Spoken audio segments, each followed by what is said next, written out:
Nassaumen Hockey Podcast, brought to you by the Hockey Writers.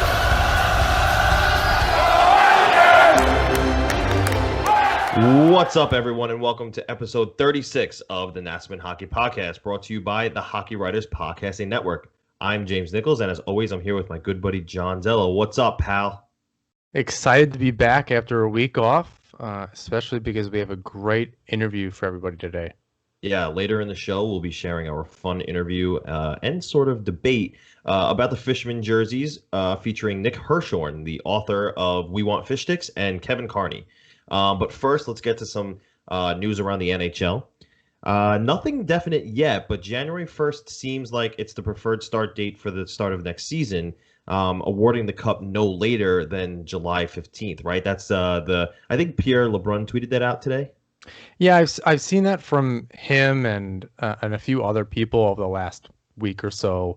I think a big part of that is that it gives them some room on the other side. So if they start in February or even March, and there are delays, kind of like with Major League Baseball, they have to push games back. The later they start, the harder it is to finish by the date they're looking to finish, which is July 15th, as you said. The Olympics start on the 23rd, so there's TV rights issues because NBC has the rights to air the Olympics. If that still indeed happens, it's entirely possible that it gets moved. So they don't want things to run over. They don't want the Stanley Cup overshadowed by anything. So if they start later and they need to postpone games and make them up on the other side before the playoffs to, for seeding purposes and things like that, it definitely makes a big problem there.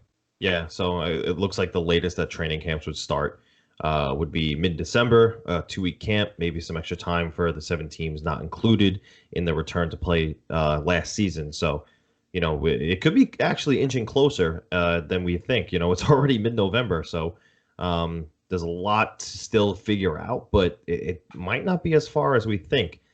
The joint NHLPA return to play committee has not yet met.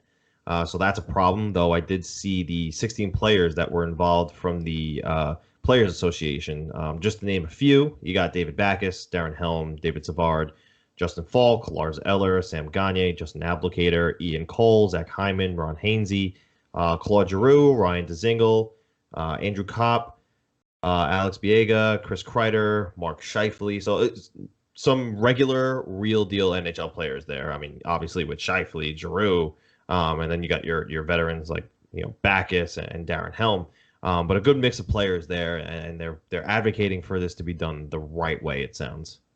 Yeah, and there's we'll get to it in just a second, but there was a player poll with the Athletic, and they kind of go through what the next season might look like and how they feel about a certain amount of games being played. So I think they're shooting for January 1st, which we said, but it might be a moving target. I don't know. Right. It's only mid-December is about a month away. I heard on a podcast, if maybe it was Hockey Central at noon on Sportsnet, they were talking about this as well. Would players have to skip Christmas? Essentially, they're right. in their home cities, and they want as little travel as possible. Because they're not going to be in the bubble again. Especially in training camp. So they are going to be going home. It's going to be like phase 1 and 2 of training camp back earlier this summer, where you can go home, and it's going to be a lot of trust between the league, the PA, the teams, and the players. Not to have the players go out and be mingling with people.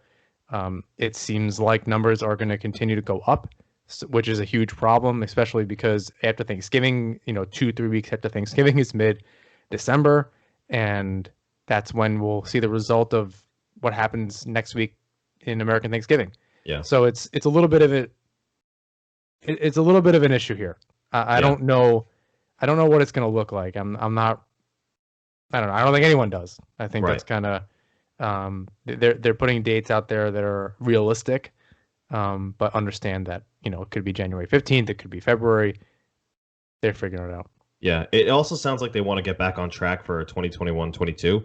NHL Deputy Commissioner Bill Daly had an interview with our friend Nick Alberga and the great Linda Cohen last week, and he said they're looking to be in the ballpark of a 48 to 60 game season. So now we have more of a clearer idea of how long and how many games the teams will be playing. You know, it was ranging anywhere from 40 to 75. You know, some crazy schedule would have to happen if it were 75 games in that time period. But you know, the window of games is starting to get smaller. We now know how many games we're going to get. Yeah, and I think it bodes better for players. You know, I don't know what, and you know, depending on where you live, whether that's in North America or in Europe, your access to training facilities and ice, who's going to be in shape. There's going to be a lot of players that haven't played since March. Right. But even a little bit of an extended off season here, and if you got knocked out in the first round or the play-in round, so your Floridas and teams like that, it's been a while. It's still been a while. You know, the Islanders were lucky that they were playing much later into the summer. Yeah. And they had their team together. It's better for guys like Sorokin who were able to be around the team. That was really great for them. It was really great for Peugeot, who was able to play a lot more games because they played later in there. So, yeah, you know, as they try to figure this out, there's a lot of other issues that they need to figure out as well, travel and all that kind of stuff. Yeah, well, speaking of which, he mentioned a temporary realignment to minimize risk in travel, specifically in Canada, which is looking more probable, meaning there's probably going to be a whole division for strictly Canada. I mean, their borders are still closed, as far as I'm concerned, right? I'm correct in saying that. Yeah, it's that it kind of, I feel like it changes. I don't think it's open yet, but I think so with the Canadian hub. Even just modified hub cities. In that interview, he said, you know, bringing clubs in and out of a hub city with a limited amount of teams. So you're not having 8 teams there. Maybe you're only having 4 teams there, and they're playing. It might look a little more like baseball, you know, like a 3 and 4, which, you know, I don't know how that looks either as far as TV is concerned. I think we've talked about that. There were other interviews like, do you want to see the Islanders play the Senators 3 times in 4 days, or you know what I mean, or not in this case because of the Canadian. Well, you know what I mean, like, or the Sabres or anyone like that. Like that's what we want to see. There's obviously an appetite for it in baseball. It happens. It's not like, you know, I don't think there's anything we're going to see going forward unless we really can't get a hold of this thing, which is a completely different issue. None of us are going to be worried about hockey at that point, but. It seems like there's a lot of things on the table, like up for discussion. Yeah. I don't know which one I prefer. I don't know what it looks like. Like I said, I don't know that I want to see, you know, in theory, playing, you know, these mini playoff series games. Maybe that makes the playoffs more interesting because there's kind of like more rivalries. It depends the way you look at it, right? Because, you know, fans at the point when the season's going to start, fans are so you know, they've been without hockey for so long that it doesn't matter. They just want to watch. You know, they want to have hockey back. But I understand the other point where, you know, statistics wise, if you're the team, do you want to be, you know, the Panthers playing the Lightning in a 4-game series? Well, I might not with now into thinking about it now, and maybe I misheard it or I misread it or something, but. It would probably, if there's going to be these hub cities and a limited amount of games, you're probably not playing the same teams over and over. I don't know how that's going to work. Is it you're playing within, you know, the Canadian hub is playing only teams in Canada, and the Metro hub is only playing teams in the Metro, and that's all season. Yeah. Depending on, you know, there's interstate travel issues as well. So like. That might be why they're considering the hubs, because there's a lot of states that aren't allowing travel from other states. I don't know if athletes and professional sports leagues are necessarily getting a pass on that. Right. So I don't know what any of this looks like. It could be that you're playing the same team over and over. I guess what does it matter if it's 3 games in 4 nights, or if you're going to play them a quarter of the like, you know, if you're going to be playing them 8-9 times, all right, what does it matter if you get them out of the way in one weekend or not? I mean, it's going to be an unusual season no matter what you do. So it's Yeah. not like there's no advantage or unfair advantage or whatever you want to call that, Right. whatever language you want to use, because everybody's kind of doing it. So I don't think, however you do it, there's going to be like, how we can put an asterisk against, the last little playoffs here if you want to. I mean, again, all teams are kind of under the same pressure. They all had to do the same thing. So Yeah. how much can you really criticize it? So Yeah, it's safe to say things won't be fully back to normal until the season after next. It'll be 2021-22 before anything is back to quote unquote normal. And we don't even know what that's going to look like. So, and I do like that they're trying to get back to that. That they're like, Yeah, look, we yeah. want to get back to our calendar Absolutely. thing, and if it means having a shorter season, like maybe consider it a loss. We don't know if there's going to be fans because Yeah. certain cities are saying that they could be back. Other cities are saying absolutely not. Which is another issue with things like cash flow, Yeah. where so if a city, I did hear that there was an issue, and maybe this was on Hockey Central, that a city like Columbus, who may have lighter restrictions, could have fans, which Right. means part of that profit sharing would have to go to teams like the Toronto Maple Leafs, who do not have a money problem, but technically aren't getting their share of the profits from that. So you'd have like poorer teams paying richer teams in theory, if that was the case. And I don't know anything about, and at the time they didn't know anything either about how that was going to work as far as all the different sharing is going to go. There were tweets earlier today. Larry Brooks from the New York Post was kind of going over salaries and deferred this and that, and how much of an issue that is, because a lot of players now are getting paid in these giant signing bonuses. Yeah. And, what do they have to return it? And it's kind of a whole controversy now and trying to figure that part of it out as far as cash flow, and the rest of that. So that's all our favorite escrow and all that. It's our favorite topic. So it all of this has made every aspect of the NHL more complicated. Yeah. A lot of things are complicated right now, and it's also weighing on the minds of the players. And the Athletic actually put an article out not too long ago, and they actually got some insight from players and what was weighing on their minds about returning to play for the next season.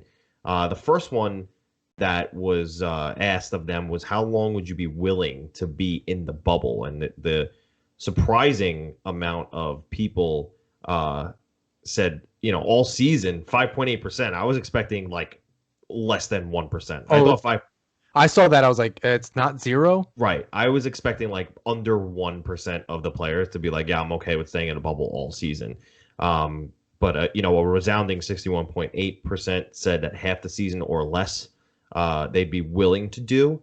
And 32.4% said they would not be willing to do it at all. So that's a big number, and that's going to cause, if 32.4% of them are going to opt out,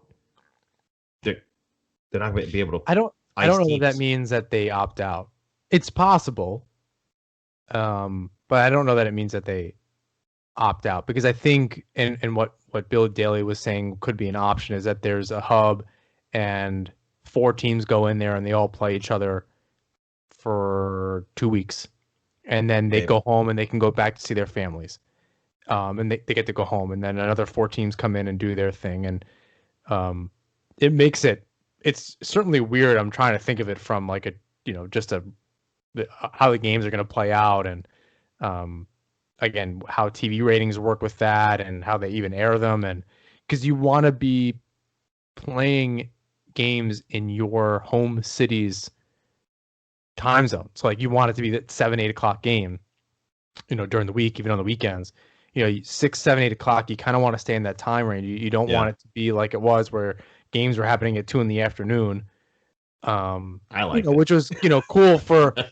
It was cool to just like be different. I kind of felt like the Olympics for a second, where you like wake up. I love that. Don't you love that? Where you wake up at 8 o'clock in the morning and there's hockey on. Yeah. Oh man, that's the greatest. But with this, it would be interesting, because if hopefully the time zones work out with the with how they're trying to chop up the league. Yeah. So that you're only off maybe by an hour. But even then, it kind of Right. causes an issue, like with sponsors on TV and those deals and working around that. Again, like I said, every aspect of this is made more complicated. So Yeah.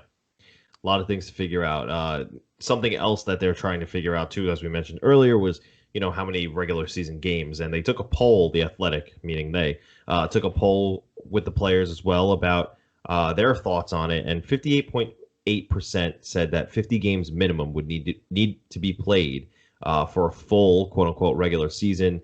26.5% said 60 games, 11.8% said 70 games, and 2.9% said a full 82 games. So a lot of numbers there. It ranges pretty drastically between 70 games and 50 games. But the good news is over half of them feel that they only need a minimum of 50 games. So it seems like there won't be too much pushback if it's a 48, 52, 56 game season. yeah, 56 or 60 seems like that's the number. Only because it just gives them more buffer. They want to finish a season, right? Yeah. Like that's if they're going to start it, they're going to do it like they mean to finish it.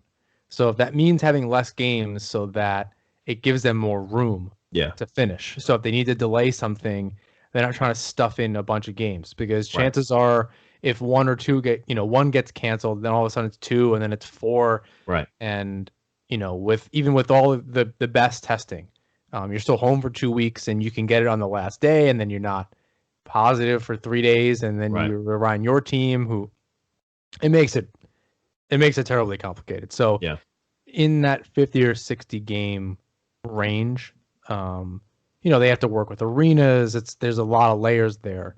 But if 70 something, almost 80% of the league wants to, thinks between 50 and 60 games, and then daily saying 60 games, 48 to 60 games, be willing to bet it's 56 games. Yeah. Well, the good news is for the fans that 80% of those players that were polled said that they were comfortable playing in front of fans. So maybe, we'll see what the NFL is doing, and maybe they'll integrate it to the NHL and allow a certain number of fans in. I don't know if it'll happen right away, but, at some point, fans may be able to attend games next season. So It could we'll be see. city to city, like I said before, and that, Yeah. again, that adds that layer and revenue sharing and things like that. And it's good to see that the players are comfortable. Would you go to a game? I don't know that I would.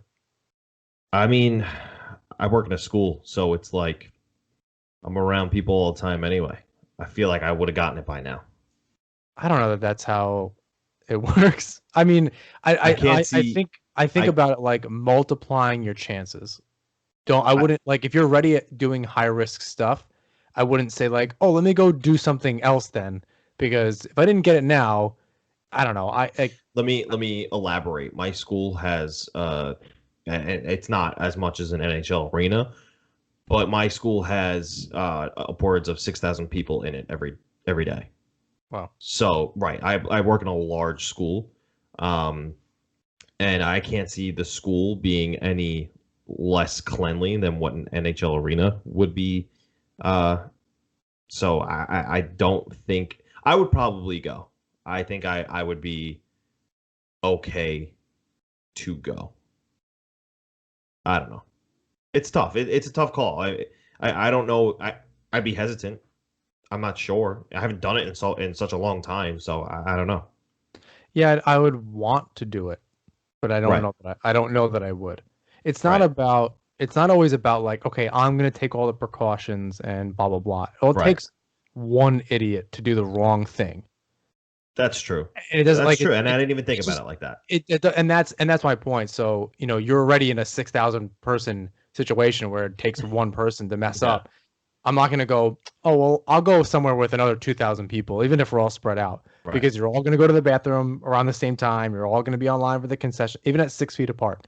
Right. You're just you're kind of asking for it. Right. Like And now more the that thing you is, do, right? the thing is, I because I work in the school and everything, the way they do it, I should have clarified. It's not 6,000 people in the building at one time in the current situation. But it's at least 1,000. We have certain cohorts of people going in every day. So, but my point with all this is that I could see the NHL taking the same precautions as to the number of people allowed in the building and how, far apart they need to be spread, yada, yada. So, if people have to go to work and have to go to school and, all that, depending on the number of people that are going to be able to be in the vicinity, I could see it work. I mean, it's working for the NFL, and I get that that's outdoors. It's just, I don't know. There's just still too much unknown for me to really give a definite yes or no. Yeah, it's yeah, I wonder how they're going to do it, and I don't want to sit here and try to read this, but someone had posted on Twitter as we're doing this. Greg Wyshynski retweeted something from the NBA that they're releasing the schedule in 2 segments, and again, we won't be able to do this now, but I would look it up. We'll post it on Twitter, so check that out while you're listening and scroll back a little bit. So when the NBA does something, it kind of gives us a little bit of an idea of what the NHL might do.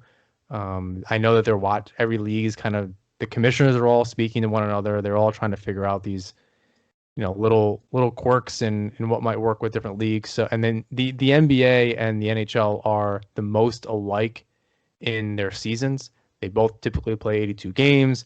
They have a similar amount of teams. Yeah. They don't play like baseball 3 and 4 nights and double headers and things like that. They're not like the NFL where they play 1 game a week on Sunday or Monday. Right. So they take a lot. They borrow from one another quite often. So I would urge you to go read that. I know as soon as we're done recording, I'm gonna go read it. Let's transition a little bit. There was some depending on who you're a fan of, exciting news around the NHL this week.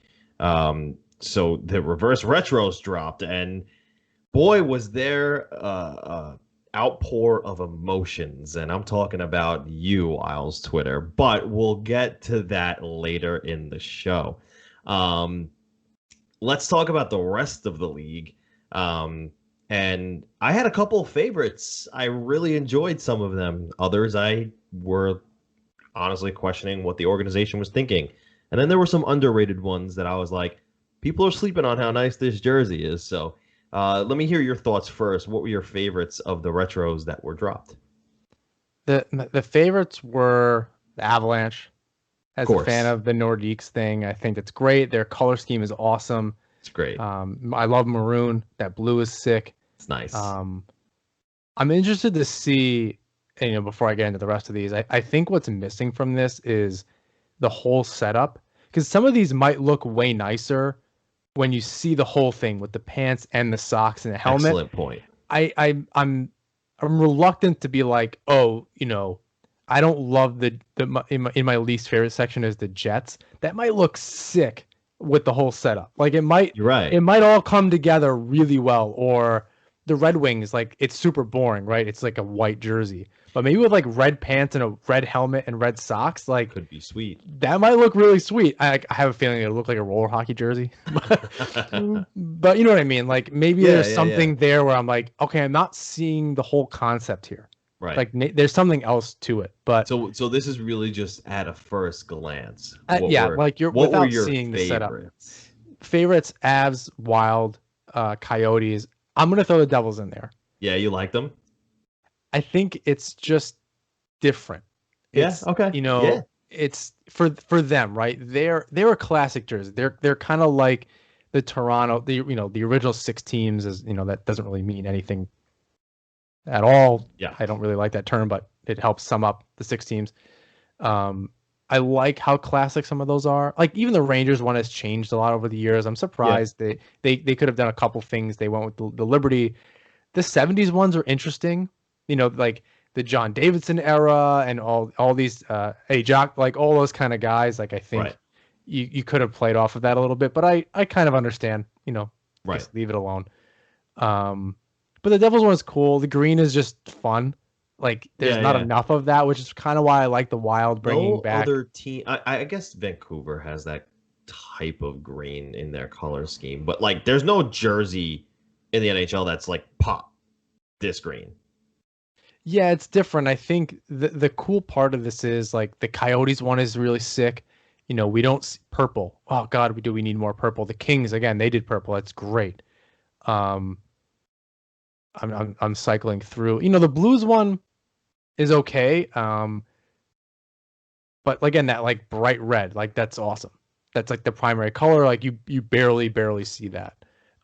Even Boston, just like a yellow jersey, like a straight up like in your face. This is yellow. Like you're gonna know this. I think that's cool. Right. Yeah. And a lot of these, and we were talking about this before. A lot of the point of this was a reverse retro jersey, right? It wasn't Right. just something that your team was gonna make up a different logo for. You Right. weren't gonna do something. It was an old jersey that is taking a color that wasn't the primary color of the jersey and making it the primary color. So Right. yeah, so the That was the Boston concept. jersey is typically black or white, and now the primary color is yellow. So they Right. nailed it. Ottawa, I think that one's gonna be sick. I I honestly agree. I agree. I think, and I guess you'll eventually be able to say something. Um, like I think the whole setup really speaks to it. But again, they typically have a white jersey or a black jersey. They went all red. Right. It's not going to be the sexiest thing in the world, but they nailed what the concept was, which was a reverse retro jersey, which you also said was Ottawa was doing a reverse retro. Like they were already doing a retro. So then they just Exactly. changed the color. So the point of this was take a jersey that is now retro and reverse the color scheme. That's how I heard this, right? And now I get it. Ottawa went reverse already, or sorry, went retro already with their old jerseys now becoming the new jerseys. So it was kind of built in, but it still works. I still love it. Did you have more favorite jerseys or? I think I like the Ducks one only for this reason, because it was a risk. They went for it because the Kings played it safe. They have the same Burger King dopey ass jersey too. Yeah. St. Louis also has that dopey jersey with the horns on it. And the Ducks were like, you know what? We're gonna go for it. We're gonna shoot our shot. Yeah. I think they played it right. The 25 to 35-year-olds, and maybe even a little bit older than that, you know, remember the TV show. They remember the movies. It's a little nostalgic. It's a little goofy. Yeah. And I had the action figures. And they did it. Like I mean, I have two jerseys hanging, Mighty Ducks jerseys hanging in my closet. You know what I mean? One from when I was like a real little kid. Yeah. With my name on it. I think we probably all have one. But I think they just did it. You know, they've changed so much, and they've not pulled this one out. They used it for a very, very short period of time. So I think I like that for that particular reason. Like they just kind of did it. Okay. I could see that. I'm gonna go with my favorites. I know you're gonna give me some pushback on this, but I liked Buffalo's, man. I thought they were clean. I thought they were nice. They did what the point of it was. They took a retro jersey and they reversed the I mean, they didn't reverse the colors, they updated the colors, but I'm okay with that too because it fits their color scheme now. Yeah, this was originally a red and black jersey, and they changed it, and it's fine. It scratches the itch for me. I think reverse retro would have been a yellow and blue of the and they put it as shoulder patches, the goat or whatever people call it's a buffalo. Whatever. I just heard people call it the goat jersey for whatever reason. I had one of those with a Hasek on the back, because everyone loved Dominic Hasek if you were born in the 90s. This is just kind of boring to me, but fine. I like it. It has yellow in it. I like that. I think, you know what's hard for me too, and I thought about this earlier today. They did such a good job with their anniversary jerseys. They were never going to top that. I remember us talking about those. Yeah, those were. They weren't going to top it. So they were this was going to be second place no matter what. Yeah. Like you were just never going to do better than that. In addition to Buffalo, I enjoyed the Avs, like you said, the Wild, like you said, because those were just perfect retro reversed jerseys. I loved them. I really enjoyed the Kings jersey. That's a nice purple with a yellow accent to it. I think it's great. And that's the idea. That's the flavor of what that's what they should have. Awesome. Awesome. I did enjoy Calgary's, and I'll tell you why. I'm a fan of logos. I love the horse logo. Like, it's awesome to look at. And this works more for I also like the Capitals jersey. I think that's a really nice one too. And the thing I don't like about the Capitals home jerseys is that it says Capitals and it has some stars and a hockey stick, and it's like, okay, we know you're the Capitals. I like a logo, and the eagle is awesome. I love the eagle, so I definitely have to put the Capitals in there too. Yeah, that logo makes me think of like Adam Oates. Right. And, you know what I mean? I definitely get it. I don't like that it says Capitals on it. They could have left that out, but it doesn't kill it for me. No, yeah, I don't know. Buffalo it's like the same thing as Buffalo, so doesn't kill it for me. If they eliminated it, yeah, it'd be a little nicer, but I think it's nice just as much. Yeah, they switched the side the C is on, kind of like Detroit did a number of years ago, which is cool. I like the Pittsburgh one. I wish they would have used the Robo pen as it's referred to, and not the baby pen. Yes, that's on it. But again, they made a small change, and I got to give them credit for, that's their logo and that's their primary thing. They did what was supposed to be done. They reversed a jersey, a retro jersey. Yeah, it looks good. It really does. Let's move on to least favorites because I have some thoughts. You go first. The Jets one stinks, man. It stinks, and I know what you're gonna say. You said it before. It could look nice with a full jersey. I tweeted this out like a couple weeks ago. I tweeted this out before I even knew a reverse retro jersey was coming, because I do feel like it came on kind of quick. It was like, hey, this thing is happening, and then boom, it was like, whoa, teaser, and then 2 days later we got them. But I think that the Jets need to take that jersey and revive it. They did a beautiful job with the Heritage Classic. I think they got 2 Heritage Classics, or they wore a white one and then they wore a navy blue one. And they were phenomenal. Those were beautiful. They took the old jersey and they updated them to look new. And it was beautiful. I love them. The color scheme of this one stinks. It stinks. I hate it. It stinks. And that's all I'm going to say about it. Yeah, I don't think they needed to go. Like, I think they've done these jerseys before, and I think that's the problem. Like, they should have just done a red version of the original Winnipeg Jets jerseys. Yeah. Again, that's reverse retro. Right. Red is not the primary color. Like when Solani was playing for the Jets. Right. They take that jersey. Not the Jets from the 70s. Not like that far back. I'm like, or the WHA or whatever. No. From the Solani era, make the red the primary color. Yes. That's it. It's as simple as it needs to be. They did do a really good job with those Heritage Classic jerseys. I'll say that. The Heritage ones were beautiful, and if they just took that and made those the homes and aways, right? They took the Heritage Classic. The Heritage Classic was the white or the blues? I'm looking at a blue one, but that doesn't mean that they didn't also. It looks like they did. I think they got 2 a bunch of versions. I'm looking at right now. I think they got 2 outdoor games. One was a white jersey. One was a blue jersey of that jersey, and it was beautiful. It was beautiful. Those should be the Jets jerseys. I don't know what they're thinking. I don't love the new Jets jerseys. I don't like logos that are, and it's not the same as the Islander logo. I don't like logos that are circles and have things inside of it. The Islander logo is circular, but it doesn't have things inside of it like the Jets have the leaf and then the jet, and I don't like it. It's not the same.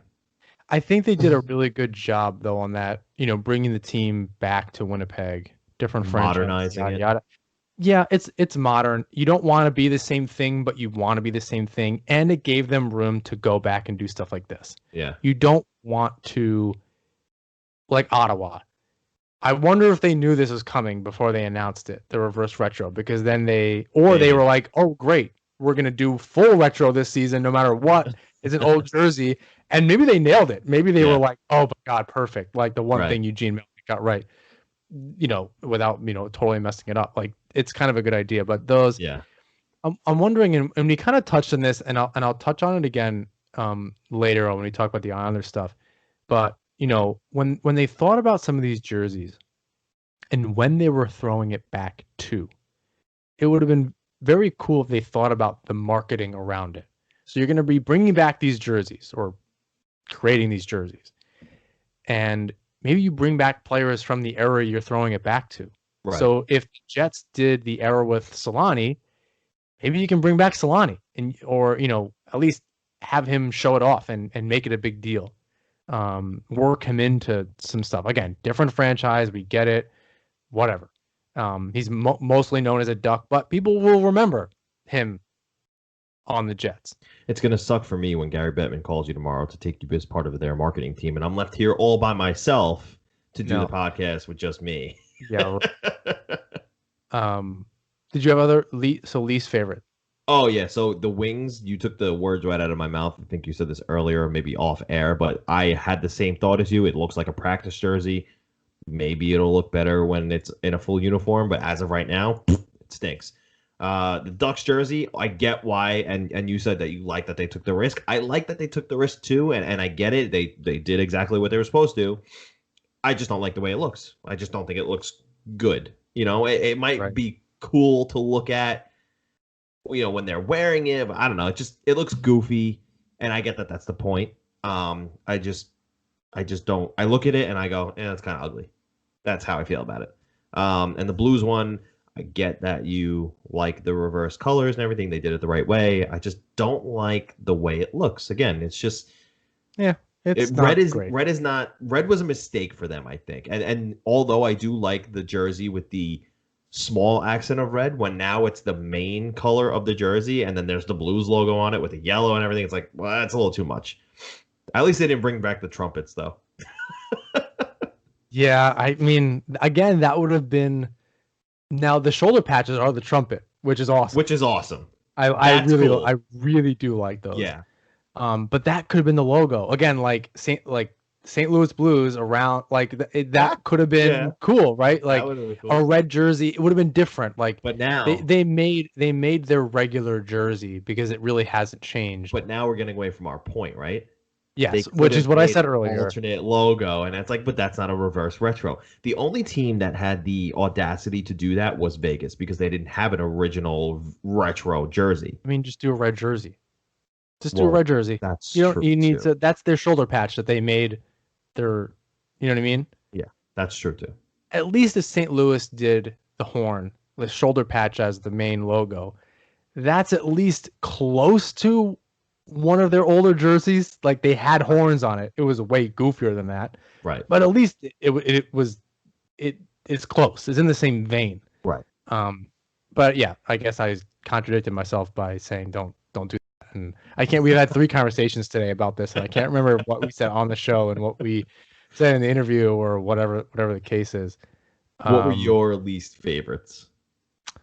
The Jets one, just because I guess I was disappointed it wasn't that Solani era, early 90s one. The Wings, again, I want to see the whole thing, but it seemed like it's a white jersey with gray. In a vacuum, it's not good. It's not the Red Wings. Yeah, the Sharks one was disappointing, and I think they shot themselves in the foot because they've updated it the logo slightly, but they've used, now it's gray. If you haven't seen it, it's a gray jersey. The thing is, they've used a teal jersey, they've done a white jersey, and they've done a black jersey. Yeah. So they really didn't leave themselves with a lot of room here. Right. I don't know, like, unless you're just going to come up with a completely different color. It's funny you say that because now that I'm thinking about it, the Oilers did the same gave themselves the same situation, right? They didn't leave themselves with too much to play with. They've done white, they've done blue, different shades of blue. They went back to white. Maybe they could have gotten away with like a light gray jersey. I actually really like the Oilers ones. It's nice. The clean, those colors are very like in 80s, and it stands out and it's definitely memorable. So I get it. I don't know that it speaks to like the flavor of the thing, jersey, and that's fine. Yeah. I can like live with it. Again, I wonder how you like, they've played up those dynasty years, their own dynasty years a lot. Do you pick a different era. Maybe you shoot for 90. I don't know. Remember what their jerseys were like a 90 with like Black like, jersey with the oil. no, that one was kind of dopey. Although I did see someone that said like overlooked retro jerseys that teams didn't use, and that And was that one. was one of them, right? Yeah. Yeah. I just think of like Jason York for some reason, who was also an Islander, but I like think of like weird players with that jersey because it was like '06 or Yeah. whatever. Um, yeah, the Sharks one, whatever. I don't like the Canucks one, but um, just like the Calgary jersey, maybe there's an affinity for this in from the red and blue version Right. Right. that I don't have as an Islander fan or just a fan of not the Canucks. So just Right. like we do for the fisherman, and I have a really important thought on this later, by the way, that I have not really heard anyone say, and I'm excited to say it. But maybe there's an affinity for this Canucks jersey and that Stampede looking Calgary jersey that we don't understand, and not everything is for us. So it's for their fans. We don't have to like it. So maybe that's why they did it. You know, maybe a lot of fans come to their games with them. Maybe they are better connected. Their marketing team did a lot of research and they said these are these are really popular. Or maybe it was just different. Again, shoot your shot. It was something that maybe they sold a lot of them at the time. You know, maybe they just had the marketing numbers from 20 years ago or whatever, 15 years ago. Okay, I get it. So I don't. It's hard to judge ones like that because maybe it's ugly and the fans are like, no, this is our ugly jersey. We love our ugly jersey. That's fine. I can be on board with that. I love my team's ugly jersey too. So yeah, that's kind of my again, Calgary and the Canucks are like, they're not my favorite, but they're probably not for me. I'm going to counter you with the Canucks jersey because we're going to move on to underrated jerseys that weren't recognized enough. And I do feel like the Canucks one is underrated, man. I like it. They reversed a retro jersey, and whichever way you want to use reverse, they didn't reverse the colors that they used to have and make it a I don't know, a blue blending into a white, but they reversed the color scheme of their old colors with their new colors, but they took an old jersey and they made it new again. I like it. And I think nailed they nailed what they were supposed to do. Yeah, I think the green blending into the blue is gonna look really good when they have blue pants on. See, now you're thinking like I was thinking. What does it look like? Now I'm interested in the socks. I hope. Right. I don't know if hopefully it's not a fade. Like I think they're gonna word art in. I have this weird feeling it's gonna be more green. That might lose not some like weird gradient fade from PowerPoint or some goofy thing. Like, that's what I feel. This is my PowerPoint presentation. Yeah, like, oh great, you learned how to use the fade thing. Awesome. Like, I don't know. I don't know. People are going to be saying that about me when I upload this video to YouTube. Great. How to use boxes. That's... Continuing with some underrated ones, though, not many people recognized how nice the Panthers jersey was. I like that they went back to the Pouncing Panther, and they went with blue instead of their red or white jersey that they used to have in the Pouncing Panther era. Now, they did have a blue one, but majority of the time, I believe the Pouncing Panther was red and white, no? I'm remembering a blue, but I feel like I just like watched a lot of things, so I don't know. I can't place it necessarily. Yeah, they had a blue one at one time, but it was, I believe, short-lived, and it was mostly red or white with the gold and the blue accents and everything, or the panther colored accents. But the Panthers jersey that is now blue is very nice. I really like it. The Habs did exactly what they were supposed to do, right? They've always been white. They've always been red. They have a little bit of blue in their identity. So what they do, they made the base blue. They made it that blue pops, man. That's going to be nice as a whole uniform. I've seen a concept with that exact jersey as a whole uniform. That thing is going to be sick looking. I got to tell you, I know you don't love the Stars one. I kind of do. They took that 90s jersey that had the star outline around the jersey and they brought it back. And that's what I've been waiting for them to do. I really like it. I really like the Stars logo that they have on the jersey. I think it's going to look really cool when you heard it here first, have white gloves with green accents on it. That's going to be sick. Now, is that what's happening?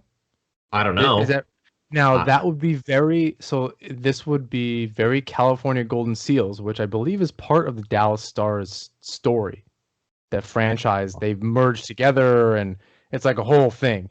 Do you remember the old 2K games? Yeah. They used to have, if you NHL went back, hits and stuff. well, no, and specifically in the 2K games, and maybe it was the early NHL games too, you used to be able to unlock these jerseys. And I remember I'd play as the Stars a lot, and you could go like Cleveland Barons and the California Golden Seals.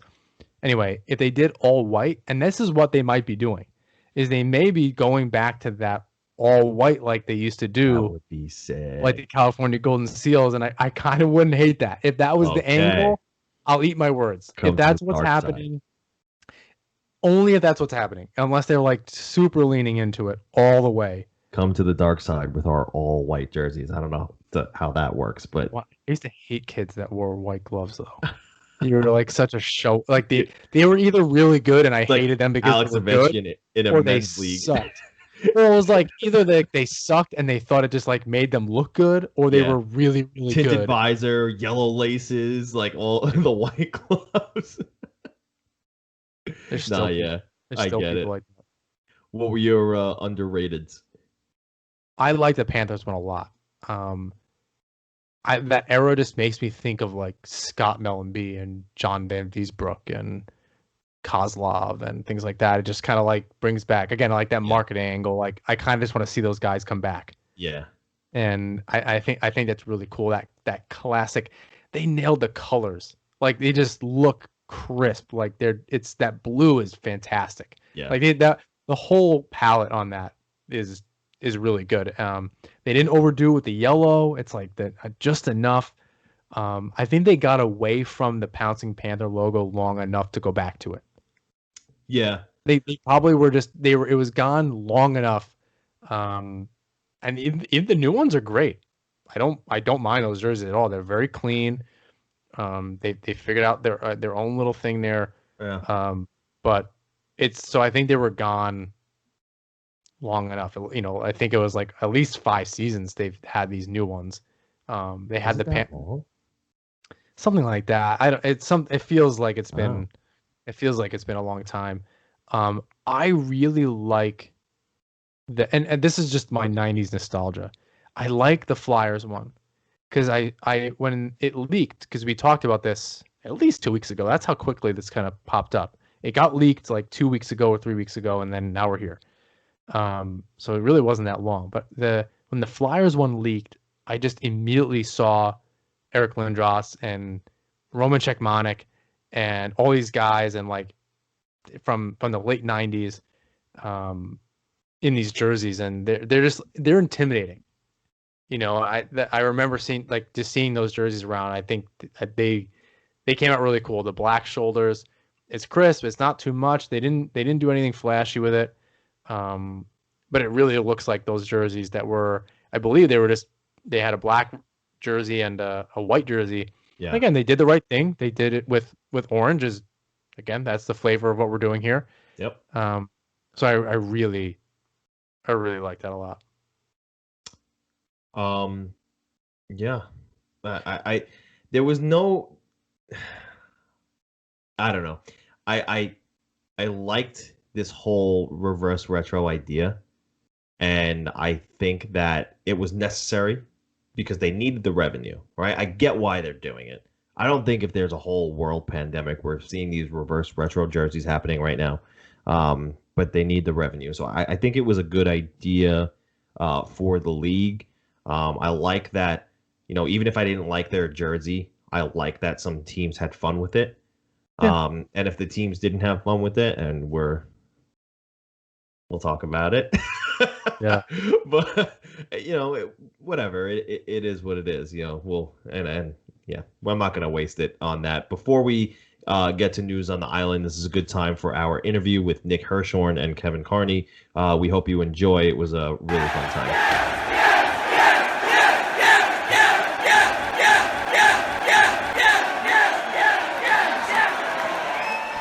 Joining us now is Nick Hirshon, author of We Want Fish Sticks, and Kevin Carney. Thank you both for being here today. What's going on, guys?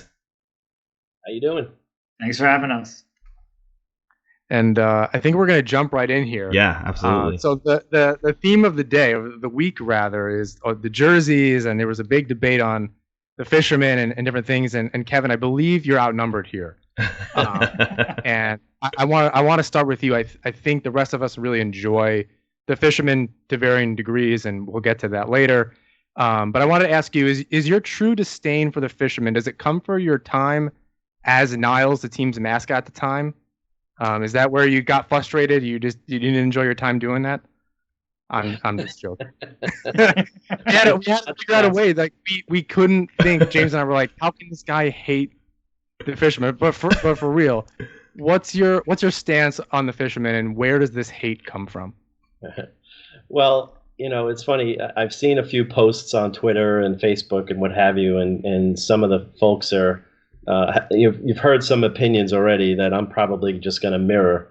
And my hatred for the fisherman jersey or the logo has nothing to do with the team losing or the fact that Mike Milbury was at the helm. The fact of the matter is that we woke up one day and our classic logo that we celebrated, we were the best at the top of the league for years, and that logo was gone. This was no third jersey. There was no coming back, to the old classic logo. They took all the old logos off the side of the building. I mean, it was a complete rebranding, and that was hard to swallow. That was the toughest part of it, right? Yeah, of course, the team was losing, and we were the laughing stock of the league, and sitting in Nassau Coliseum listening to the Ranger fans chant "We want fish sticks" as they thrashed us. It was the worst feeling in the world. So that's pretty much where it comes from. Did the hate kind of come back? There was the warm-ups a couple of years ago. There's been merch since then. Does it kind of just irk you all the same? Like you see it and you just don't want to see it associated with your organization at all? Well, I have to admit that my stance, is kind of softened over the years. Because obviously to the guys who kind of grew up in that era, and that was the jersey that they identified with. I understand it means a lot to you guys, right? So, I don't hate it as much as I used to because we have our logo back, right? So it's you can tell us how you really feel. We're not going to be offended. But yeah, so I don't hate it as much as I used to, but when I look at it, it just gives me the shivers. Yeah, it's definitely the hot topic right now. So it makes me wonder, had the Islanders saw success from 1995 to 1997 when they wore the jersey, the logo was what it is. Do you believe the fisherman logo would have been as despised as it is by some, including yourself, today? I think so, because we still woke up one day and our classic logo was gone. It was totally unexpected, and perhaps if they had won maybe a cup or gotten really far in the playoffs, maybe that would have helped a bit, because obviously we want to win, right? So that's the bottom. This is why we watch the game. So yeah, I'm sure that would have kind of softened the blow a bit, but facts are facts. They sucked. They did indeed. It's interesting though, because a lot of teams have gone through major rebranding and won cups before and after, and in all sports logos change, and I think this is representative, and Nick, you could probably get into this a little bit more. The logo at the fisherman and the kind of the aquafresh little swoop there was really representative of marketing at the time. If you look back, this is the color scheme that was going on. And a lot of things change at that time. So I don't know that I understand the kind of the classicness, and that might just be Long Island holding on to a thing, right? That's its pro sports team, and they don't change is difficult, especially when it's the only thing that you're holding on to. But I think a lot like the Mighty Ducks, right? They totally, and now they're kind of going back to that. They went a step further, and we can talk about that too. But yeah, Nick, is talk about the marketing at the time and maybe how it's representative of what was going on. Sure. Well, when you look at the fisherman logo, what are some of the defining characteristics of it? Teal as a main color. That was being used in 1988 by the Charlotte Hornets. Then it's used again by the San Jose Sharks when they come into the league. A cartoon logo, which had been very successful with the Sharks and with the Mighty Ducks, as you mentioned. Of course, the Mighty Ducks had the power of Disney promoting them and coming from a movie. But even before the Ducks played a single NHL game, they were the top-selling jersey in all of the NHL. So the Islanders thinking, we don't have to win. We don't have the money to get good players. So we can just compensate for that by selling a lot of jerseys because we'll have some fun looking logo. So I think that's part of what, went into it, and also which is a real marketing miss. And, this goes to Kevin's point that I think they misjudged the affinity that fans had for that original logo and how much it was associated and always will be with the 4 Stanley Cups, and didn't understand that when you move definitively away from that, it's just going to be, taken the wrong way, and at a time when the team had no reason to think it was going to be successful. The LA Kings rebranded when they got Wayne Gretzky, but they knew they were about to be really, really good because they just got the greatest player who ever played the sport. The Islanders didn't have that. They had just gotten Mike Milbury as their coach. And that went downhill really quick. So I think that a lot of that, and then just not doing any sort of focus groups, interviews, they just completely missed the mark there in rolling it out. And the last point there is that they thought that the Islanders fans had started to associate the original logo with the failure of the 1994 playoffs, getting swept by the Rangers, getting outscored in that series 22-3. But yes, that was an embarrassing season. The Rangers go on to win their first Stanley Cup in 54 years. We lose the chance to chant 19, whatever it was, at them. But 1940, right? We can't chant that at them anymore. But that was, I don't think that changed the way people look at the original logo and then started saying, when I look at that, I don't think about Clark Gillies and Bobby Nystrom anymore. I just think about the fact that they lost to the Rangers. No one had that in their mind. And you go into this in your book, and it's been a while since I've read it, and I've used different quotes. I believe you were on Puck Soup a number of years ago, and I had that interview. I think I used it in a Hockey Writers article. The marketing around the team in all the way from 0 to 100 was terrible. They didn't do. They were using. Is it Brett Lindros? Like, they didn't use Ziggy Palffy. They just refused to use this guy, who had been on the team before that. Like, people forget that it was a rookie in 93, 94. I think he maybe drafted in 93. Right. So they just refused to use these, the popular guys on the team. I think I had a magazine with Zdeno Chara in it when he got drafted in 97, but that was post Fisherman. That was with the Wave. Right. So that's 97, logo, 98. Yeah. With, going back to the original logo, which is a whole different set of issues, I think. But yeah, what was the reluctance to use somebody like that for people who maybe haven't read the book or don't know anything about that, and they just know this name Ziggy Palffy, as like a folklore, like some of us know the Dynasty years.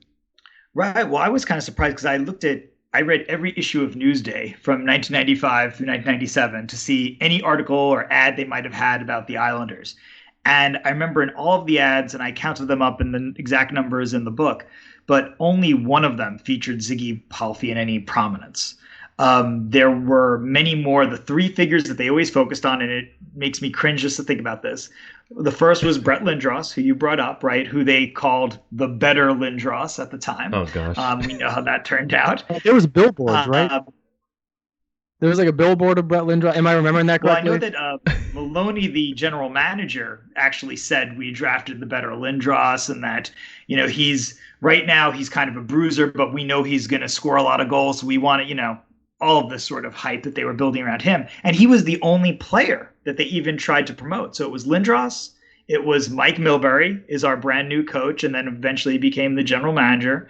And then it was John Spano, who became the owner of the team briefly, and obviously was a con artist, and ended up in this embarrassing fashion having to give up ownership, end up in jail. So those are the three figures, Lindros, Milbury, and Spano, who they put at the center of the rebranding. And why not Ziggy Palffy? I'm not quite sure, because it seemed like he obviously was scoring a ton of goals. He had the long flowing hair. He was a dynamic player on and off the ice. People just seemed to think he had a charismatic personality. There was some discussion of, well, Ziggy sometimes didn't really turn it on, and he could kind of, if he wanted to just say, we're going to lose this game anyway, maybe he would just not go full force, and maybe they didn't find him to be a true leader, and like a captain material. But I also feel like, okay, he could not be your captain, but he could still be the guy that you market as a very exciting player to come out to see Ziggy Palffy score 40 goals this season. So I don't get that. So, Kevin, during this time, were you going to games? Were you still enjoying the team? You were watching games and being involved, or were you like, oh my God, this is just going to get so much worse? No, I actually went to games quite often. As a matter of fact, I lived in New Jersey at the time, and I had a weekend ticket package plan, and I would drive up for the games Friday night, Saturday night, Sunday, so I would drive 2 hours to go to the games, and sometimes it was longer than that because the traffic on the Belt Parkway was nuts. But yeah, so I was going to games as probably more often than I ever did.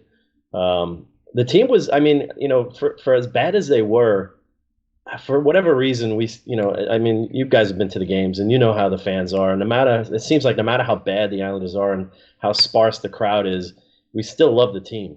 So I love that team. Regardless of what the jersey looked like, I was still very much a fan. It's weird. I remember being at games, but I don't remember and there not being very many fans there, but I don't remember. I know it had to have been around the time of the Fisherman, but I don't remember the visuals. I have all the paraphernalia, like my original stuff. I still have some posters with well, what's interesting, Nick, too, I know as I'm thinking about it, I had a Generation Next poster, and it had Brian Berard, Eric Fichaud, and I can't remember the other two players. Maybe Palffy and somebody else. Might have been Bertuzzi or somebody else. Maybe it was Bertuzzi, but no Brett Lindros. But it was the kind of maybe 96, 97. Maybe they were slowly, but it was still the same color scheme and all that stuff. So it's interesting. Nick, how did you get? What was your fascination with this? How did you get into writing a 300-page book about this? Well, good question. I, had grown up as an Islanders fan. I really became an Islanders fan actually a little bit later when I was a teenager. And by that time, it was 1999. The Islanders were terrible, but at least they weren't wearing the Fisherman logo anymore. And I just saw a lot of people, though, since I guess the Fisherman logo had only been a few years prior, I saw a lot of people wearing it to games. I remember one time I went to a Modell's in Lake Success, and I saw a Wendell Clark Fisherman jersey on sale for must have been 10 or 20 bucks, no more than $20.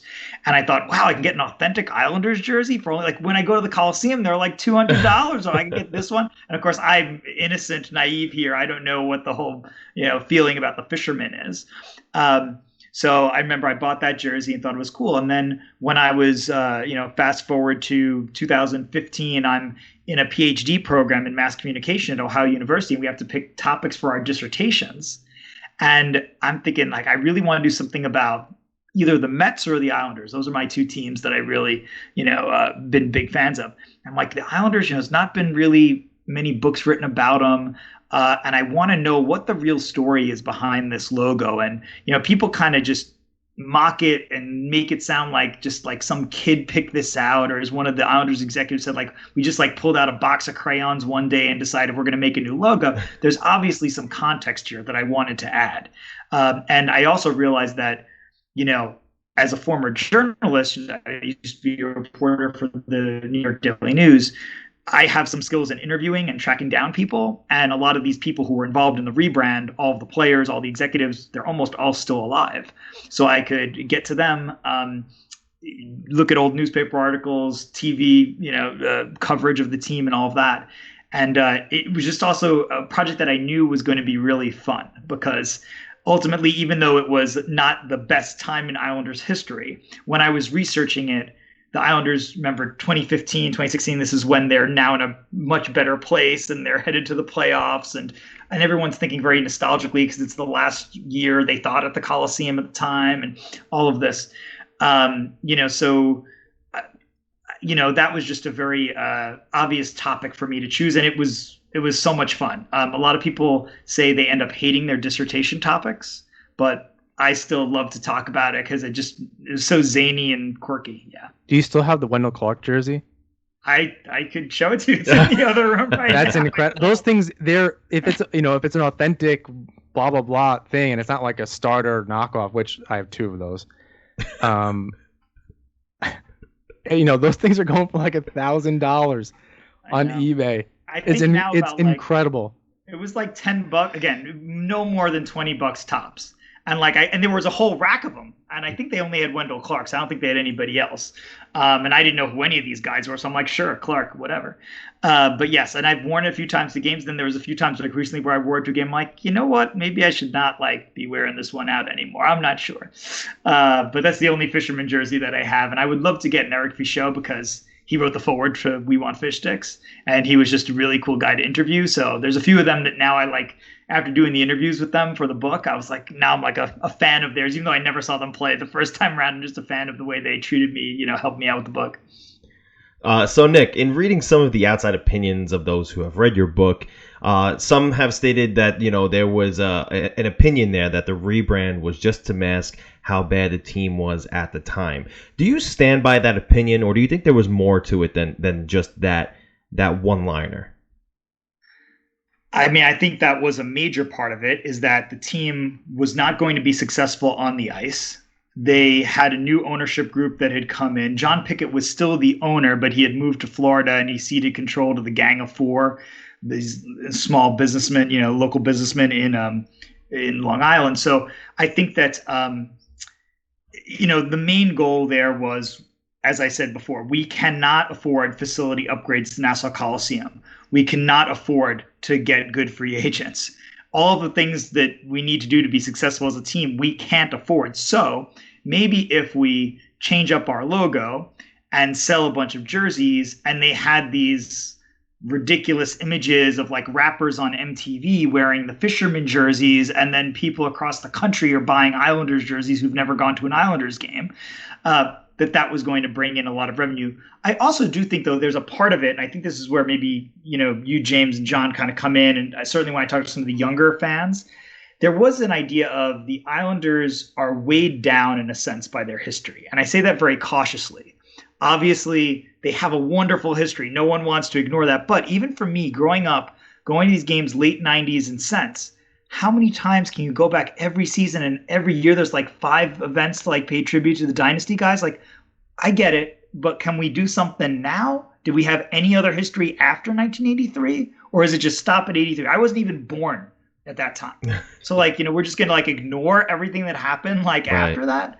And so I think there was some advantage to saying, and some of the guys spoke to this, some of the players who I spoke to for the book, this idea of it gave us a chance for our own identity. Whether we like that particular logo or not, you can have some issues with that. But the idea of we're burdened by it. And looking at that old coverage, every time the Islanders had a new player, Todd Bertuzzi was going to be the next Clark Gillies. Eric Fichaud was going to be the next Billy Smith. Anybody, Brett Lindros is going to be the next Mike Bossy. It was almost this curse that they couldn't escape. And it's how about just let them be the first Todd Bertuzzi? Is that all right? Yeah, but they were only 2 years removed. A lot of those players were on the team. That lockout shortened year, I don't really know that you count. So they have a bad year, streaky, blah, blah, blah. You can make up a million excuses. But a lot of those players were on the team that went to the Eastern Conference Final in 93. So all of a sudden it was 2 years later and they're we need to blow this up and do I don't understand, because you got guys like Kasparaitis, and I think even Lindros is from that era. He was drafted much earlier than that. The goalie, Soderstrom, is probably from, he was a mess. He's all over the place. And around, he's in Philadelphia, Long Island, whatever. There's a lot of players though that kind of crossed over. So they had how long was the 94-95 season? Like, it wasn't very long to begin with, and then they just blew it up. I think it was like 48 games or something like that. Right. So, so they were, let's call it like 18 months or 24 months worth of hockey between, and they just decided that we need to rebrand and move past this. That's crazy to me. Right. And I think that, again, is driven more by the change in ownership and the fact that, again, not ownership change, but who was running the team on a day-to-day basis changed. And I think that idea of, the Sharks, the Ducks are doing really well with these new logos. Why don't we try something? And that was because it doesn't seem to make too much sense to just go based off, because if you think back then, also, it was only a decade since they had won the last cup. That was still a much more vivid memory than it is today. So yeah, I don't understand some of that. And I think that even though this is, I guess, the conversation we're going to get into, I think now we're at a point where so much time has passed, and to keep kind of ignoring this part of our history seems just really weird to me. And to even say, like, okay, we're not going to completely get rid of the original logo, but we're going to wear the fisherman for like 10 games one season. Like, just, we're going to sell it. We're going to have a few. Like, what's the harm in that? We're going to invite some, have a Ziggy Palfy bobblehead night. We're going to get him into the Islanders Hall of Fame or something like that. What's the big deal? We're not, definitively moving away from the original logo anymore. So it's funny because, you bring up a really good point in the fact that, some of the fans did want some sort of identity to identify with other than the dynasty years, and I totally get that. And then you bring up the point that the Sharks came in and the Ducks came in and they had their own really cool logo, and it was all great.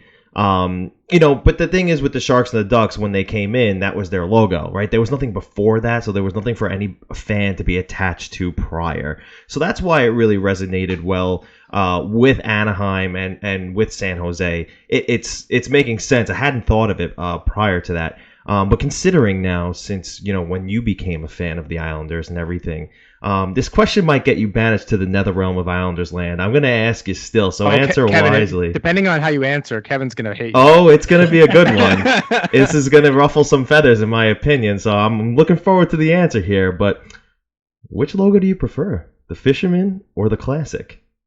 Are you asking me this question? Nick, I'm asking you. No, I let's be clear. I prefer the Classic logo. Woo! They're not in the same room. Kevin didn't threaten him or anything like that. So. And I know that Kevin's in another state, so I didn't say that under threat of like he's gonna jump here, you dive over here or something. But no, I mean, look, I grew up with that logo, the original logo. Again, my first season was watching them 1999 to 2000. Obviously, not a great season; they were in last place, but I still appreciate everything about that original logo. I like the island on it. I just, there's everything about it, is what I associate with the Islanders. I just also think that you can have more than one logo, more than one icon. And one of the things that does bother me a little bit about the original Islanders logo is that all it essentially is saying, like, the best we could come up with to define Long Island is here's a map of Long Island. You could use a map of like any place and just say, like, here's the outline of where we live. That makes us so special. Yeah, well, where you live doesn't have this kind of curve to the upper side of it. Like, well, that's not like really special. So like the fact that that's the best they come up always bothered me, and the idea of having a fisherman or some emblem. And you can argue if I know like a lot of the fans really like the lighthouse shoulder patch a lot more than we like the fisherman. And I was hoping maybe they would do that, as a secondary logo or primary logo on these retro jerseys they came out with. But yeah, I don't know. Doesn't that bother some of you guys? Like the best you come, like, when you say you're from Long Island, what do you think of? A map of Long Island. That's not really it's funny to like get you rallied around. It's funny that you say the lighthouse, because I have a pennant on my wall to my left, and none of you can see it because my camera is facing the wrong way. But it has the Islanders in the weird font that it's in. And on the goalie helmet is just the lighthouse. There's no fisherman to be found on this at all, which is, which probably means it's from like 97, 98 and not the fisherman era. But either way, and this kind of leads me to my next question for you, Kevin. How did you feel about when they, so they banished the logo, the fisherman, and they go back to the original logo, but they keep the wave Aquafresh thing. How did you feel? How did you feel, and how do you feel about that now? Well, I mean, it was still an ugly jersey with the wave in it, but I felt it was at least some sort of a compromise. I didn't particularly care for it. I actually bought one of those jerseys with that you're talking about. I bought one for my son, but yeah, I mean, it was still not what we were used to seeing on the players. So it was a little odd, And one of the things I wanted to add also, well, a couple things. What you were just saying, Nick, about the lighthouse portion of the logo. I remember at the time saying, why didn't they put that like in the logo? That would have been better, I think. I mean, it looks nicer, and we can kind of identify with lighthouses. I think most Long Islanders can't identify with a bayman or a fisherman, So I know you go into that in your book, Nick. The other thing I wanted to add, some of the younger folks are can't understand how we could be so against this logo and the fisherman. Just a short time ago, when the Islanders moved to the Barclays Center, do you remember they changed the goal horn? Oh yeah. And do you remember how Twitter just absolutely erupted? Oh yeah. That was just the goal horn. Well, you have to think too, right? If Twitter was a thing at the time in 1995, that fisherman logo could have quickly been scrapped. So I see where you're coming from. Something. I mean, Nick, and you could probably speak to this. They did change the goal horn. It was ridiculous. It was like an MTA I don't even bus. Know what you.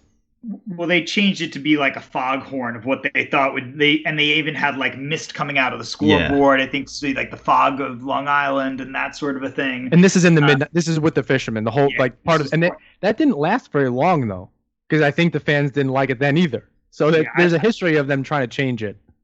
Sure. Well, and there's also a history of Long Islanders being very resistant to change. Beyond just the fisherman logo and we saw this with the Lighthouse Project, right? And what happened with that. So there's a lot of, issues when you're trying to change. And I get, again, the affinity for the original logo, all of that makes sense. But I do caution, do we just only look at that logo and we just keep going back to we're not really looking at it from a design standpoint? Do we just think only it's great because of the Stanley Cups? I still like it, it's because it's the only logo I've really ever seen associated with the Islanders when I've gone to games. But if you give a hard look at it compared to some other logos, a lot of designers will tell you what's the big deal? The best you can do is a map. Okay. And the word of what your team is. Great. What's a Long Islander? And that's kind of what they were grappling with at this time when they came up with the fisherman. And like Kevin mentions, not that the fisherman was a great, resolution, because it's not, all my time on Long Island, it's not oh yeah, Long Island, that's where I go to see fishermen. Or, it's not like I have all these friends on Long Island who are fishermen, or, it's not like it's a kind of an antiquated idea, but at least it gives some sort of a nod to that part of Long Island's, seafaring heritage. And, but I just wish there were other ways that they could sort of symbolize what Long Island stands for in more than a map. To be fair, a lot of people don't know history and those types of things. So as somebody that I'm not even from Syracuse, and I probably know more Syracuse history than a lot of people, just by the nature of probably my job and my interest in things like that. But you couldn't, if someone was explaining the Blue Jackets, to someone that lived in Columbus, why are they the Blue? They can't answer that. Mm-hmm.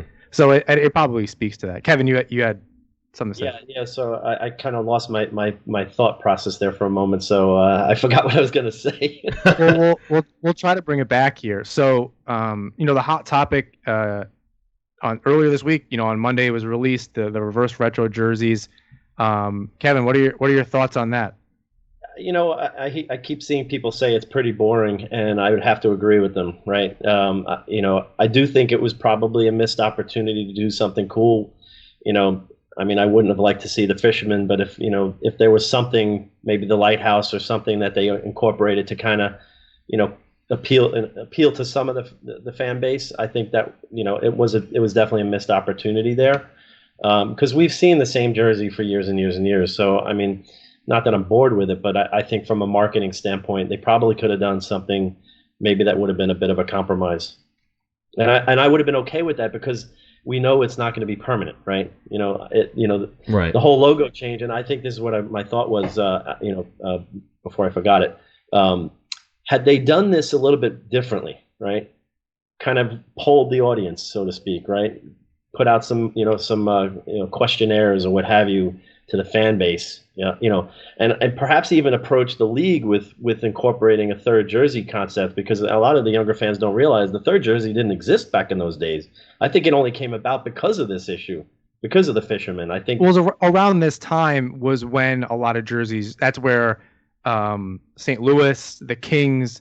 There were a lot of very, very bad jerseys that came out of this era. There's the Burger King guy in LA. There's the St. Louis jersey with, I think some players, I think Brett Hull refused to wear it, or Mike Keenan didn't want the team to wear it. There's a story there somewhere. Urban legend, yeah. It's urban legend. So there's a lot of very terrible jerseys now that are now nostalgic, that fans that maybe grew up in that era are kind of going back to. But teams were just trying to switch over, and it just didn't work.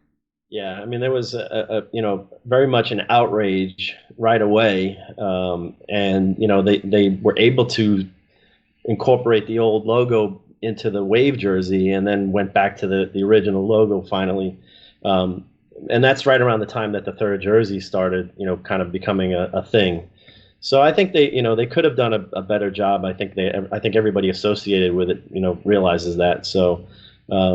I think had they done that, I think we might have been a little bit more receptive to a new logo, whether it's a fisherman or not. Nick, what do you think about the retros? Well, it's the same sort of thing that you're saying. I think that Kevin was saying we miss an opportunity here.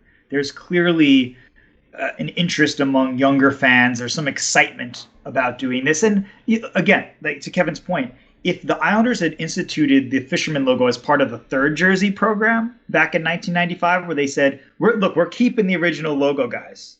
We're just going to have 15 games a year. We're going to trot out this fisherman. I think that people would have grumbled about it, but it wouldn't have felt like the departure from tradition that it really ended up being. And not only were they changing to a fisherman logo, by the way, but Mike Milbury was doing some things at the time that kind of made it seem like he was making public comments that seemed to be disparaging the Dynasty era guys. And remember, he was playing for the Bruins against a lot of the Dynasty era players. Right. So there was a little bit of that, we don't really care. Those guys are old. Let's get past them. And I think if they had embraced it a little bit more, and maybe again had it in a smaller portion of games. So I think that that's what the Islanders could have done then and should have done now. If you want to have fun with the lighthouse as the main crest and put the fisherman on the side or something a little bit different. But I just think, again, give it a shot. When you look at all the other teams, I was looking at, the NHL tweeting out all the others, and it's like Arizona brought back the coyote, that cool looking. I think, I know some people don't like it, but I like that kind of robot coyote look they have. Obviously, the Ducks brought back Wild Wing breaking out of the sheet of ice. So many of these other teams, they brought back the Nordiques logo and the Whalers logo. I mean, so many of these other teams did something pretty creative. And to just have ours where it's like, you see the meme on Twitter where it's like, it's the same picture. And just you look at our current jersey and you look at the one they're going back to, and it's like, oh, what did they change? Oh, you see how that one stripe is like a little bit bigger and the white is now different where the blue is? Right. That's not what this is supposed to be, guys. This is supposed to be like, whoa, they brought back the one from the 90s that we remember. And, I just feel it's a big missed opportunity there. It's like that question that students ask each other, hey, can I copy your homework? It's like, yeah, just make it look a little different, Exactly. They could have used the color scheme. It could have just been an orange jersey. There's a lot of options that they could have kept it really simple and clean and not messed with a whole lot. Right. And I think everyone, James and I talked about this a number of times. We thought, and we won't talk too much about our own thoughts here, but we thought it was just going to be an orange jersey. We're like, that's awesome. Yeah. We're definitely here for that. Yeah. And if it was as simple as that, and they just reversed the colors, it would have been awesome. Yeah. Definitely a missed opportunity. Yeah, it's interesting, because just this morning I sent the article to John too. Mark Lazarus of the Athletic ranked all the jerseys. and just the title buried us right away. It was, from good to bad to the New York Islanders, and I was like, oh, that's it. We're getting torched right away. So it was just, and of course, it ended up being ranked 31st out of 31 jerseys. So he absolutely torched it. Everyone thinks, oh, Lou wanted to be subdued. They don't want to be embarrassed, blah, blah, blah. And then here we are. Right. So, anyway, they tried to avoid it and they just fell flat on their face. So it's kind of incredible. Make the point, obviously the number one thing is whether they're winning on the ice. And so if, as people have pointed out online, if the difference is, having Lou Lamoriello and Barry Trotz and Matt Barzal and all the, positive things they have going on, a new arena going up Belmont versus if we had, other ownership, we still had Gar Snow and Doug Weight, but we got the Fisherman logo. Obviously, we're better off where we are. So no one, I don't think, is making that argument. It's just one of those stodgy sorts of decisions. No, we're going to stick to what we've always done. And I think it kind of cements that if they're not going to go to it now, when all these other teams are bringing back logos, some of which were controversial over the years, I know that the Coyotes logo, Jeremy Roenick used to make fun of it, and obviously the Wild Wing thing was mercilessly mocked by a lot of the fans. So it's just you're having a little bit of fun here. It's going to sell some jerseys. It gets the fans into it. We're in an off season that's a really weird off season, right? Normally right now, November, we'd be talking about hockey. We wouldn't be in an off season. So this gives something to fans to kind of look forward to or talk about, and that's where it kind of ends up. Yeah. Was the Wild Wing logo from the TV show? Am I remembering that correctly? I feel like there's a connection. I think it was. Well, yeah, Wild Wing was one of the characters on the animated series of the Mighty Ducks. And so it was. I remember when I was doing the research for We Want Fish Sticks, and I was trying to figure out what are the most mock jerseys of all time, and that was on the list, along with the one that you mentioned, John, before with the St. Louis Blues, a jersey that I don't think they ever ended up wearing in a game, but the one with all the trumpets all over that supposedly Mike Keenan said, no, we're not going to do this. And the Wild Wing jersey is the same idea. And you look at it from if you're thinking about does it look hyper masculine? I'm going to beat you up. I have a cartoon duck on my jersey. Yeah. No, it doesn't have that kind of imagery. But again, to people of a certain age, I grew up in an era where I was watching the animated Mighty Ducks on TV. It's a fun thing that, and even though I've never been to Anaheim or I've only seen the Ducks play a few times at the Coliseum or whatever, it would be a fun thing that people might buy just to say oh, remember this kind of. So yeah. How seriously? And a lot of that in Anaheim too had to do with Disney being a part of the marketing team, right? They were marketing, not just the team, but the Disney brand, and that was the TV show and everything. But now, in thinking about the Islanders in 1995, you also have to remember who the GM is currently. Lou Lamoriello was the GM of the New Jersey Devils in 95, 96, and the CEO and the president too. So, he has a firsthand idea of what everyone really thought of the New York Islanders in 1995, 1996. So when this reverse retro idea... Exactly, right. The Devils are just crushing it and exactly. The Devils are prime time and the Islanders are not, right? And so he has a firsthand idea of what the idea was about the Islanders from everyone, and this definitely came across the table and they were like, "Hey Lou, what do you think about this?" And I just imagine him going, "No." And leaving it at that. I think the memo got to Lou's desk, and he told them, "Don't even think about it." Nope. Right. I'm not even gonna say it out loud. This is he who should not be named. Nope. Just gonna. And it don't went even no think further. about it. Not even the color scheme. Nope. See you later. Yep. Exactly. But listen, we're gonna move on from here. Before we let you go, we wanted to give you both 1 minute to state your final case for or against the Fisherman. And Kevin, since you're outnumbered here, we're gonna let you go first. But before you go, I just want to say, guys, I want a clean fight. All right, everything above the belt. All right. No curse words or anything like that. Okay. So Kevin, you get the first round. Go ahead, go. All right. So even though I said that I have softened over the years, let me unequivocally state that I still hate the jersey. I can't stand the Fisherman. It represents more than just a bad time in our lives. It represents everything that was wrong with the Islanders back in 1995, 96. So, if they bring that back, I don't know what I'm going to do. Nick, what are your thoughts, man? Well, I'd say that there's a lot of fans, again, who grew up in the 90s who have an affinity for the logo that they saw when they were going to their very first hockey game. And for a lot of the players from that era, too, remember, that was maybe their first ever hockey jersey. For some of them, the only NHL jersey they ever wore. They played a game or two for the Islanders in that season, and then they were never heard from again. They went to the minors. They never got back to the NHL. So I think a lot of them hold that dear still. I think there's a lot of positive memories that we still have from Ziggy Palffy scoring all the goals, or a lot of other games you went to maybe where something positive happened. It wasn't all negative. And I also think we have an opportunity to maybe shift that narrative and that association. So if they were to wear it now in an era when the team has solid footing, has a new arena, a good GM, all things they didn't have in the original Fisherman era in the 90s, then maybe we can kind of move past this and we won't have this like division within our ranks of like, there's so few Islanders fans to begin with that it seems like rough when it's like, we're at odds over something, like, mom and dad are fighting. We kind of, I think, should embrace it. But obviously this is not the time. It's not going to happen right now. But I feel like as the years pass, we're still not too far away from it. I would, I even with, I don't know, Lamoriello in charge, I feel at some point we're going to get, like, you just have to bring back the fisherman.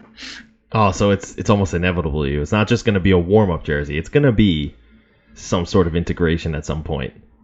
I mean, I just think they have to bring, again, you don't have to do it like as your full-time jersey, right. But to wear it for a few games here and there, I just don't see the harm to bring it back, and the merchandising dollars, the appealing to the young fans. But I know Kevin's going to have something to say about this.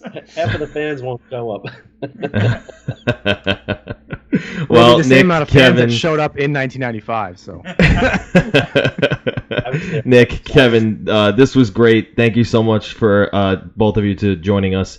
Hopefully, we can have you on again in the future. And if there's some sort of immense jersey that they decide to abruptly spring on us, we'll be doing this again sometime. Anytime. Yeah, thanks for having me.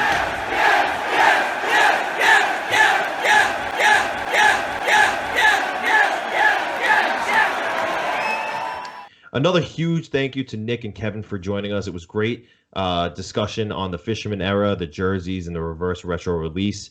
It was really cool to get the insight on the author of We Want Fish Sticks, and he told us about some interviews that he had and stuff like that.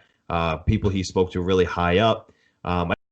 Doing the book for his dissertation as a journalist. That's really cool. Like, he had fun with an assignment. Like, when I was in school, and I know I'm a teacher now, but when I was in school, like, I got an assignment and I was like, oh, this is gonna be dreadful, and it was every freaking second. He had fun with it. That's awesome. Like, yeah, PhD is a little bit different. Like, you're kind of there. You want to do that. Yeah, definitely. You're not. That's really tough. I mean, a master's degree was ridiculous, but I think about a PhD sometimes, but then I see stuff like that and I'm like, that's so good. Yeah. Like, I don't know that I could do it, but yeah, it was a lot of fun. Kevin's a really fun guy. He had an opinion, and we had a little group chat going for some time, and yeah, this just popped up, and I was like, we got to do it this week, man. Let's hop on. I get Kevin's point, right? Kevin was like, they took our identity away. Why would I like this look? And I get that. I never thought of it that way because I grew up when I grew up. But he's right.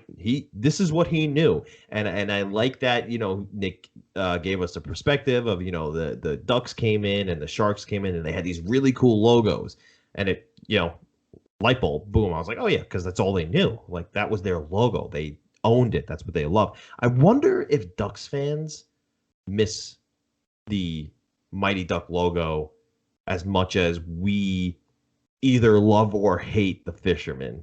Oh, I don't think so, because it's been incorporated. It was only non-incorporated for a very short time, and then they started putting it as a shoulder patch.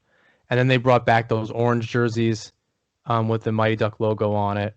So they've kind of incorporated it quite a bit over the years. It's not as like erased from history, where the Fisherman logo was just, you couldn't find it in the arena. It was for a season and a half, 2 seasons, and then it was just gone.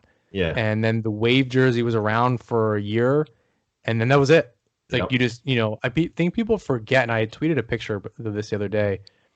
People forget that Ziggy Palffy played.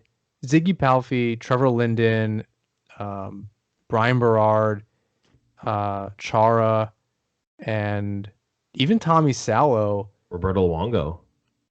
Well, Roberto Luongo, but some of those, they played in both those jerseys, the wave no. jerseys. So not the fisherman, the Yeah. wave jersey, and then the one right after that with the 4 bars on the shoulder. Yeah. People forget, Ziggy Palffy was there from, 93, 94 to Yep. 99, and he went Kasparaitis. through 3 jerseys. Yeah. Kasparaitis never made it through to the wave. I think he was traded.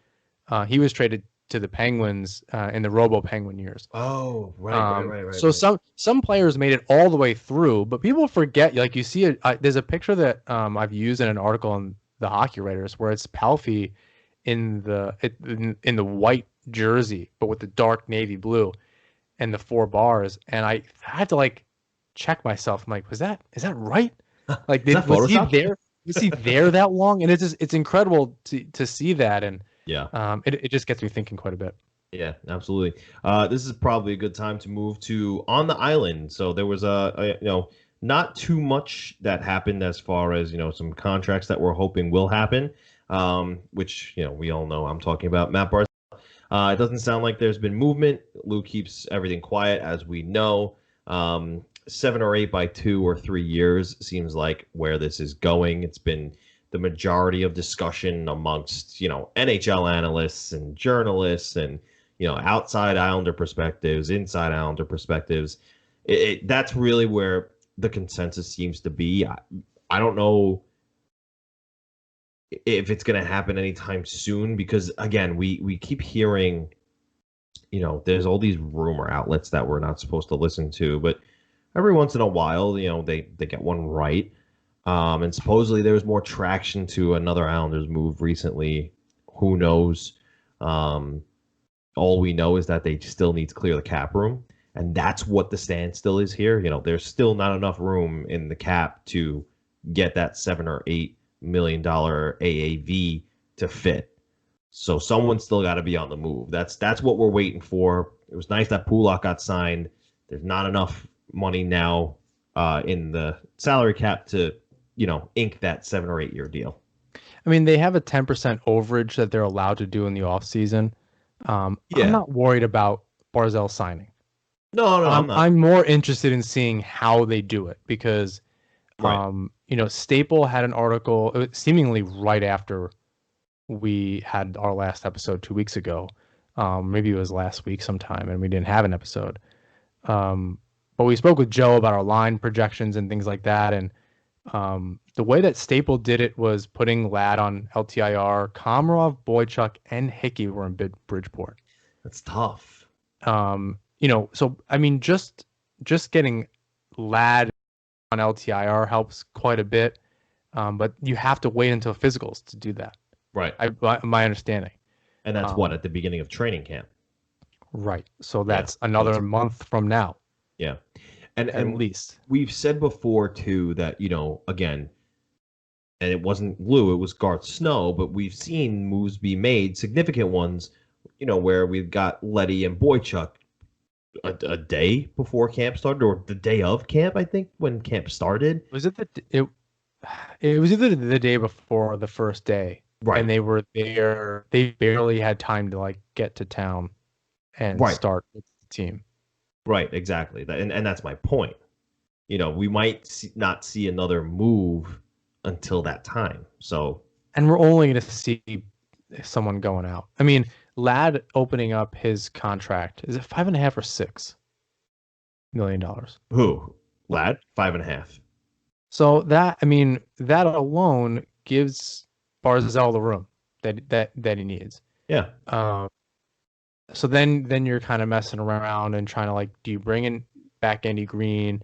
Do you bury Boychuk? You want to give yourself a little more leeway. So it just makes it more. The thing is, I don't know. I could be wrong. I really feel these plans are already in place. Corey Schneider has not been announced as official yet. He's an AHL deal. We know right. That. It doesn't count. But it's not official. It was announced, but not official. Andy Green was spoken of to have a deal in the works. Derek Brassard, Thomas Kuhnagel, all these guys were spoken to have deals in the works. Matt Martin, too. Nothing official. But I feel like the handshake agreement has probably happened already. We could see all these guys coming back on under $1 million a year contracts. I would be shocked to see anything over if we're taking all those guys back, because there was a literal report that something was in the works for all of those guys. Yeah, what I thought was interesting about so you, Joe, and I pretty much had the same lineup For and try yeah, and, more or and less. and trying to get it under the cap. And so then when I saw Staples, I was kind of surprised. I was like, normally we're not that good, but maybe it's just simpler than we're all giving each other each other credit for, because the first two lines are the first two lines. Not that nothing changes there, but the third line that Staple used using cap friendly was Brassard, Pajot, and Wallstrom. And the fourth line had Martin in it with Cizikas and Clutterbuck. And then the only change on the back end was Andy Green at $1.5 million. Martin and Brassard were $1 million. And this brought them under the cap. And that's with Barzal at $7 million for 2 years. Right. Ross Johnson is on IR. He said he just needed it for the purposes of the screenshot. So like what I'm looking at right now, and you can see this in the Athletic if you subscribe. And then, like I said, Kamara, Boychuk, and Hickey are in the A, and that gives Dobson and Green that third pair essentially. Right. And then Nick, Leddy, and Mayfield on the second pair. So it's interesting. How do you feel about that lineup, the way that Staple has it? I mean, he has it how we basically had it. And I feel like that's going to be the lineup moving forward. Am I comfortable with it? Yeah. Year in and year out with Trotz behind the bench, it's been like, oh, can the Islanders be this good again? They were 2 years in a row. And this year, actually, there were some early projections, and they were ranked 6th overall in the NHL. The lineup as constructed right now, with, I believe it was The Athletic who ranked the NHL teams, they were 6th on the power rankings. So, yeah, I'm comfortable with it because they've proven that they can do it. Even if everyone else got better? Everyone, yeah, but this has I guess happened they already. did. I think what I forget is that Pajot is still new on this team. Like, we really have. I mean, we saw them in the playoffs. They did really well with him and this lineup. I think what could be the wrench in this particular group is you don't have a Kuhnagel and a Dalcol, who also doesn't make this, and he's in the AHL. What worked on that third line was that there were some interchangeable parts, even in the playoffs, where you had Pajot and then you were kind of moving Komarov and this and that. I think the issue is that you kind of handcuff yourself, like, this is it. Unless you're going to have to either lose Brassard if he's the guy, or if he gets hurt and it's not LTIR, and then you kind of have to squeeze up a Dalcol or a Hosang, or you don't really have the wiggle room there. I mean, the way that Staple has it, it gives them like $1 million, maybe a little less, maybe $1.3 million, like wiggle room there. Yeah. Forget about the trade deadline. Yeah. So the salary cap is weird because it's not static. It changes, and I'm not sure how. That's another complicated issue that I don't quite know, but we'll get deeper into some other prospects, but Oliver Wahlstrom is still hurt. Apparently he hasn't come back yet. So that might throw a wrench into this if he's not ready to go. Yeah. Maybe that's Bellows' spot. Maybe Hosang just kind of gets in there by default. And here's the thing. Anyone that get his shot in there. So and here's the thing. You said it perfectly, right? Pajot was not here for 90% of the season last season.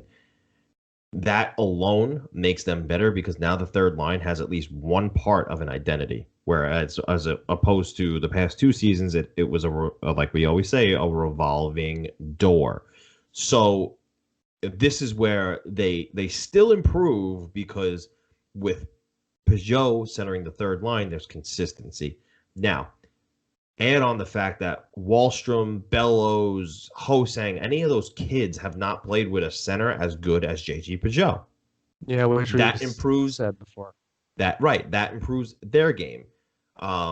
Even Michael Del Cole might do better because of JG Pajot. I know I mean, he did in the playoffs, and that's I'm trying to he get got a like 2 or litmus 3 test of games like in the playoffs.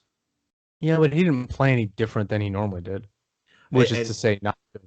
But in my again, opinion. they didn't have too much time to get acclimated, and look what they did. Yeah, and they definitely but by the end of the Flyers series, like get comfortable, man. Like you played almost 3 rounds already. Like, and that's my worry is that they were able to have Pajot kind of be that rock and like that didn't move, and they kind of Comrade was in, Dalcol was in, Johnson was in, and to not be able to do that. Like I said, you start the season with Brassard and Wallstrom. Like, there's not a lot of room financially. Right. There's not a lot of guys you can move around. I mean, next you can, there is most likely a 13 forward somewhere. I wonder who that is, but like, with 4 guys, there's not a lot of combinations there, and one of them's going to stay. So you're moving one guy in and out every game. I don't know, like that messes with your own chemistry with that line and trying to figure things out. And even practicing is weird. And then, or do you carry a 7th defenseman? Does it matter if you're on the road or if you're at home? Does it matter if you're hub cities? If the AHL isn't playing, there's always, this season is just made, again, as I said a million times this episode, it's complicated and there are layers, and there are many more now than they're used to. It's not just about getting a guy to Bridgeport to New York, or you're on the road and you got to think about who you can bring. And, and again, Andy Green, I don't love, in a shorter season, I think it benefits him, frankly. The condensed schedule might hurt. I still don't love him in there every game. I know you've said you've never seen him make the mistakes, and I've said this before, that I don't love him in there every game, but we'll have to see. I don't know. Yeah, I don't love that they didn't make any moves, but I'm not like they didn't. I'm not. It's not the normal mad. I'm just upset that. I mean, the pandemic is terrible, and hockey is literally the least important thing in my life at the moment. But yeah, it makes it tough. Like you're kind of just like disappointed they couldn't make any moves, because even a Duclair, and I guess there's still time. Like if you can get Duclair on $1.5 million, do it. Leave Brassard. Like get a guy like that if he's just willing to take a deal to play. Yeah. Get it now. If you get Ladd on LTIR and you can save your $2 million on Boychuk by trading him, I kind of see a Duclair still happening. I still think that kind of move is, I don't want to say likely, but it's possible. We'll see what happens. I would love a guy like Duclair, but I think even without the additions this offseason, they've improved enough in recent history to still be quote unquote improved. And the other thing too is you have to think, if Sorokin is as good as everyone is anticipating, and as good as his resume looks, and he's very decorated. He has a lot of awards and trophy. He's won so much that if he could step in and outplay Semyon Varlamov, we're talking about Semyon Varlamov is a good starting goaltender. We're talking about an elite franchise goaltender in Ilya Sorokin, who can come in and steal you games. I've said this before, I'll say it again. People have said, if you think Shesterkin is good, wait until you see Ilya Sorokin. He's that much better. So, and that's not me being biased. That's just me letting you know that that's what I've read from KHL reporters who have seen him play night in and night out. And they've also seen guys like Shesterkin play, Askarov, right. Yeah, we've said Samsonov. So, yeah, I still think that they have made significant additions. Is it enough to satisfy me to say I'm comfortable? Let me reword that. Is it enough to satisfy the need for a sniper? No. I know they need a sniper, but they will be just as good as they've been, and that might be enough for them to get into the playoffs, and that might be enough for them to make the same run that they did. Do I think they're going to win the cup? I don't. I really think they need that goal scorer. But I think that they're still a contending team. And, as I'm saying this, I'm thinking to myself, but who's behind the bench? Barry Trotz is behind the bench. He is unquestionably, in my mind, and again, not bias. I thought this about him when he was with Washington, and I thought this about him for the end of his tenure with Nashville. He's the best head coach in the NHL. With Lou and Barry, I'm comfortable with that. I mean, they know what they're doing. Again, I can't blame them for not doing much this offseason. They got their priorities. They had to get guys back. They were handcuffed. You can't really blame them for all that much, and they keep doing more with seemingly less. So, just on paper looking at it, it's a little tough, but yeah. Moving on to the prospects, there's been no recent update with Oliver Wahlstrom. He's playing over in Sweden in the second tier league. He crashed into the boards. It was a kind of a nasty spill.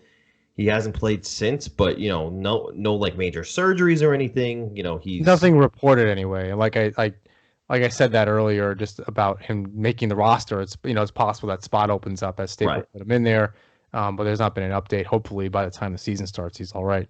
Yeah. Anatoly Golishev has 16 points in 22 games.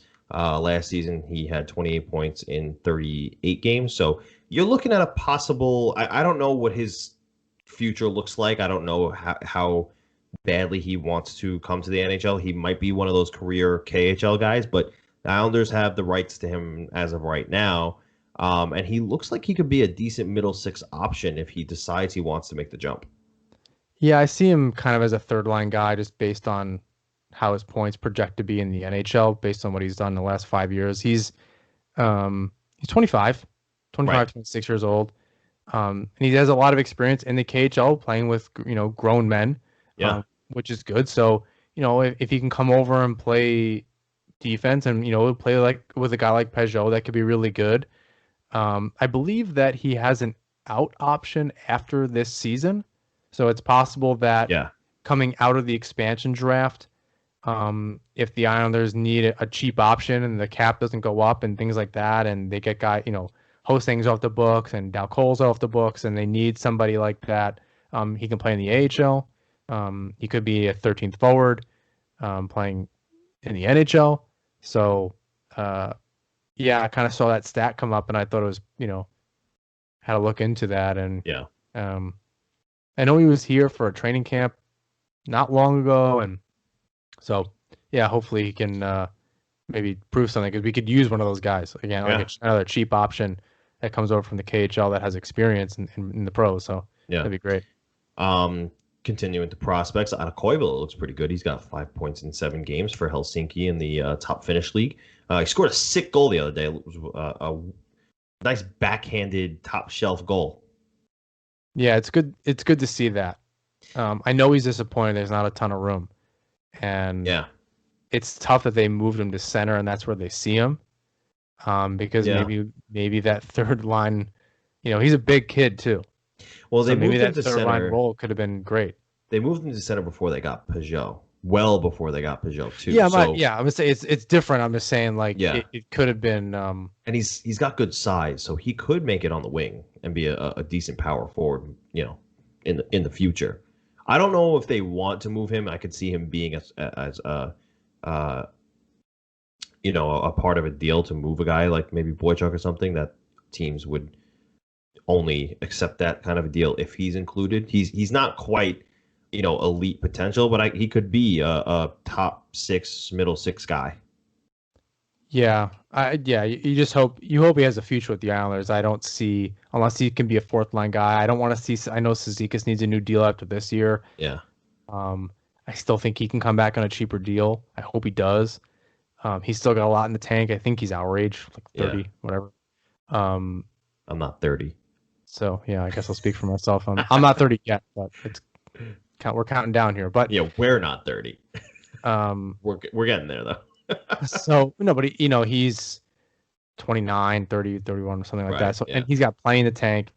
Although he did look really injured. Can't remember if they announced an injury for him, but he didn't look great as the playoffs went on, and then eventually Cephas? went home. Yeah, he eventually left the bubble. Was he detached retina? Was that him?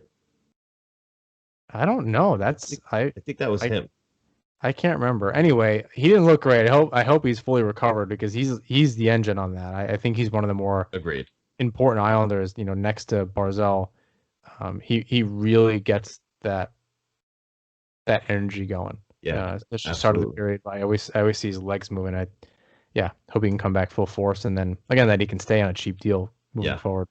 Not too sure what's going on over in the Swedish under 20 league, but Lundkrantz is there. The last time we recorded, I'm pretty sure he had 15 points in 15 games.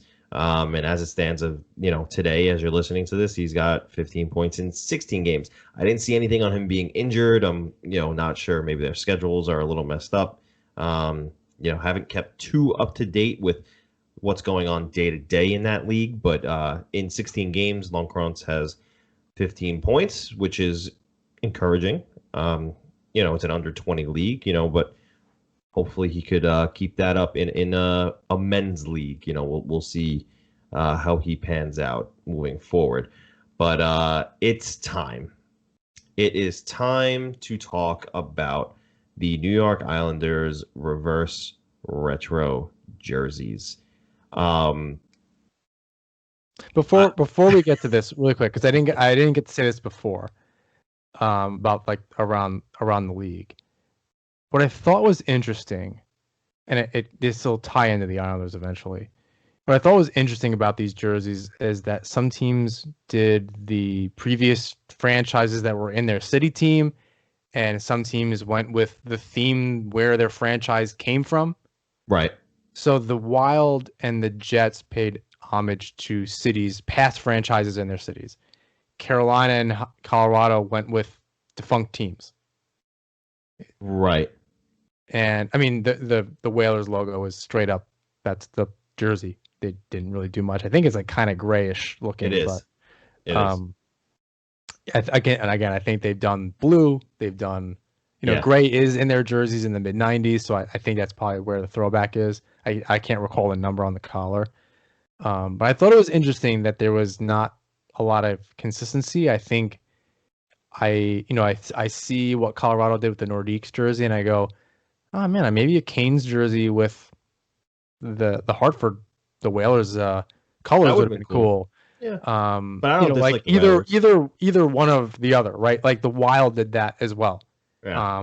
They were like, oh well, this like North Stars thing, because when you think about it, like, oh, the Dallas Stars should have done that color scheme because Yeah. that's their, They probably had to have context on that too. Like Minnesota called Dallas and was like, "Hey, we're doing this," and they were like, all right, we were gonna do that, but whatever." Like, yeah, I wonder who called. I wonder how that worked out. Because Adidas, maybe comes to the teams with them. Well, I don't know how that conversation what that communication is like, but I thought it was interesting that there wasn't a lot of communication. It didn't seem like there was like, okay, we're gonna stick with the kind of this, or it was like, yeah, I mean, you work with Adidas and come up with your jerseys. I mean, fine, whatever. It was interesting. I think, and I think I said this off the air after the interview this afternoon. Like, there's some other, even with the Islanders, they could have done more. They could have done a lot more. Period. That's the end of the sentence. But they could have done something different. If they didn't want to go with a fisherman or something like that. There's still like the Long Island Ducks, that would have been cool. East Coast League team, Eastern Hockey League team, not East Coast, Eastern Hockey League team. Or something like there's imagine they did something paying homage to the Jaws or the Jaw. Yeah, well, I joked about that too, like the Long Island Jaw. I mean, like that's not exactly the flavor of, as we've been saying, like reverse retro, but yeah, there's something like they could have had fun with it, done it like it's I mean they could have had fun if they didn't want to go with the fisherman. They could have at least done that. So it seems like teams kind of were able to do whatever they wanted to do. So I'm like, why did the Islanders not do anything? So that's the thing, right? We now know that obviously there is no fisherman for the New York Islanders. They got absolutely torched about their jerseys from all accounts. ESPN analysts, NHL analysts, even their The own, Athletic. the Athletic. Howie Rose chimed in. Um, some people were like, oh, it's fine. Most people were like, what the heck is going on? you know, but my thoughts on it, look, it is what it is. All right. We knew this was going to happen because who is the general manager of the New York Islanders and the president of hockey operations? It's Lou Lamoriello. We knew that he likes vanilla ice cream. We knew that he is up at 5 o'clock in the morning and goes to the gym and then eats his oatmeal. We knew all of this. Okay. It is what it is. It's fine. Look, in terms of, is it a nice looking jersey? Yeah, it looks nice. Yeah, but it's not. They didn't say like we're redoing our jersey. No, right. I know. And that's what they did. They were like, I know. oh, well, like change the it's contrast. It's like someone like on Instagram, they on accident was like, did a we filter. could do that. They did like a filter on the jersey. Like that's okay, right? When they announced Ryan Pulak signed, they put a filter on his picture of him on the ice, and it looked like what they were wearing. It looks like the reverse retro jersey. It looks like that color scheme. Wonder if that was on purpose. I don't really know. And then they submitted it. They were like, "Oh, okay, we have like until today to do it." Okay, great. Right. It was like, hey, dude, can I copy your homework? Yeah, make it look a little bit different, and that's what we got.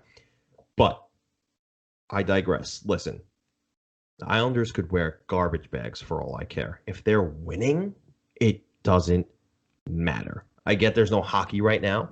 I get that. This was all the rage because this was all there was to talk about, but it literally won't nobody's even probably going to care about this next week. So it was all the rage right now.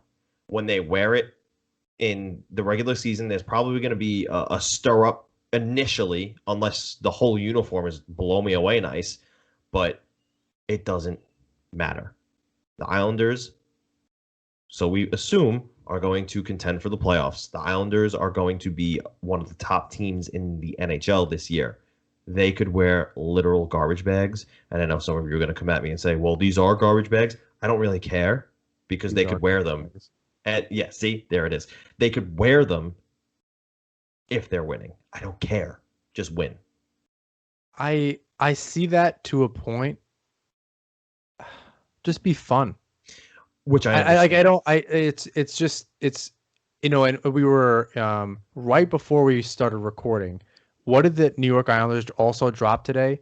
Their collaboration with Hirshon to drop fisherman hats and backpacks. Right. Well, that's this is popular. Like, why would you just ignore? Look, it didn't need to be the fisherman. They could have very easily went with an orange jersey. Just say like, oh, this is from literally any point in our history that's not the fisherman era. Right. And say like, yeah, we just did like an orange version of this. And everyone would be like, yeah, cool, retro 92. Like, who gives a shit? Like, it's the same jersey. It barely changes unless you look at like the stitching on some of this stuff. Like the placement of the stripes, like, give me a break. That's so nuanced it doesn't matter. Yeah, like some of them had string on it. Some of it had this whatever. Like I don't care. It could have been from 1987. Totally irrelevant, nothing, no name time period of this team, and it would have been orange and be like, cool, man, it's an orange jersey, it's different. Good job. You did a retro thing. They didn't do anything. They didn't even put they didn't even just like have this jersey with one stripe of teal and be like, look, here it is. Here, have a bite. He's a little taste. They made literal one stitch in the whole jersey. It would have meant that that they're listening. Again, all of this merchandise with the fishermen over the last handful of years, they know that it's popular. Why is like I don't know. It's absolutely it's because Lou and he's Lamoriello. He's as fun This is as how the conversation plain went. oatmeal. This is how the conversation went.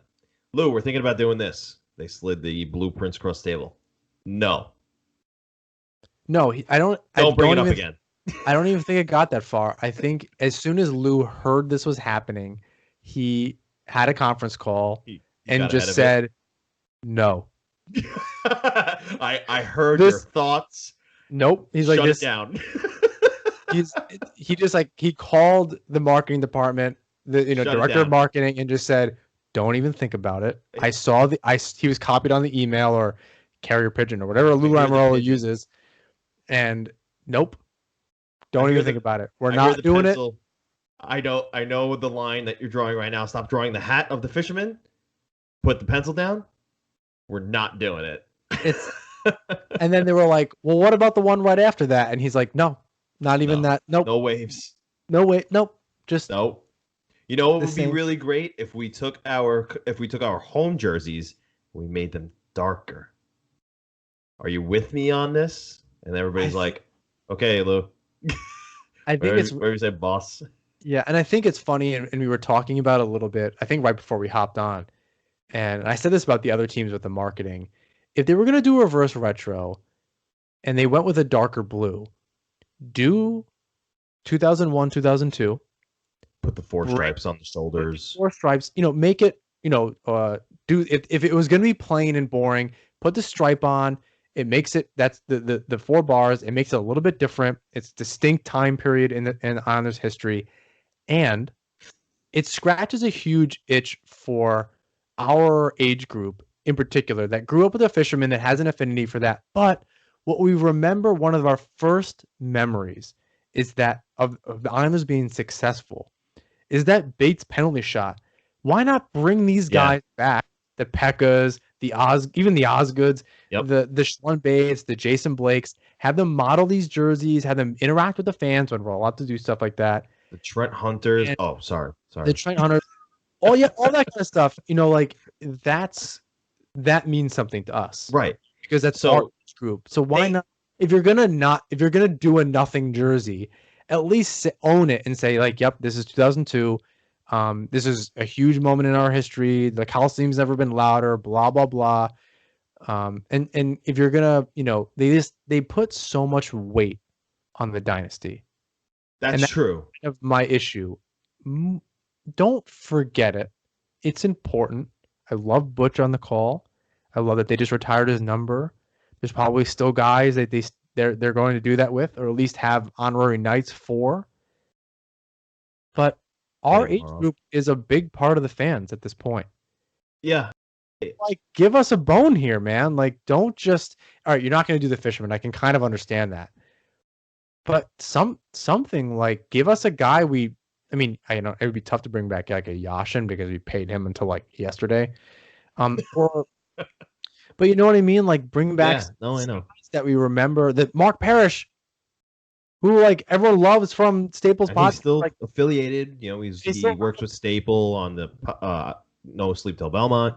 So like, bring back some of these guys. I think it would have been so easy to just be here's a regular jersey with a patch on it, and we're gonna bring back these guys, and that's who had the jerseys on. It would have been awesome. What would have been enough reverse retro for me? If they just reversed the colors of the numbers, make the outline white and the number orange. Again, I still don't care enough to be like hysterical over it, but if the numbers were orange and the outline of the numbers was white, okay, you reversed the colors a little bit. Fine. Here's the issue with that. I think that the 2021-22 season, or wait, when was the inaugural season? 72-73, right? Yes. For the Islanders, that's when they're going to bring back those jerseys. If they were going to do it at all, they're saving it for their 50th anniversary.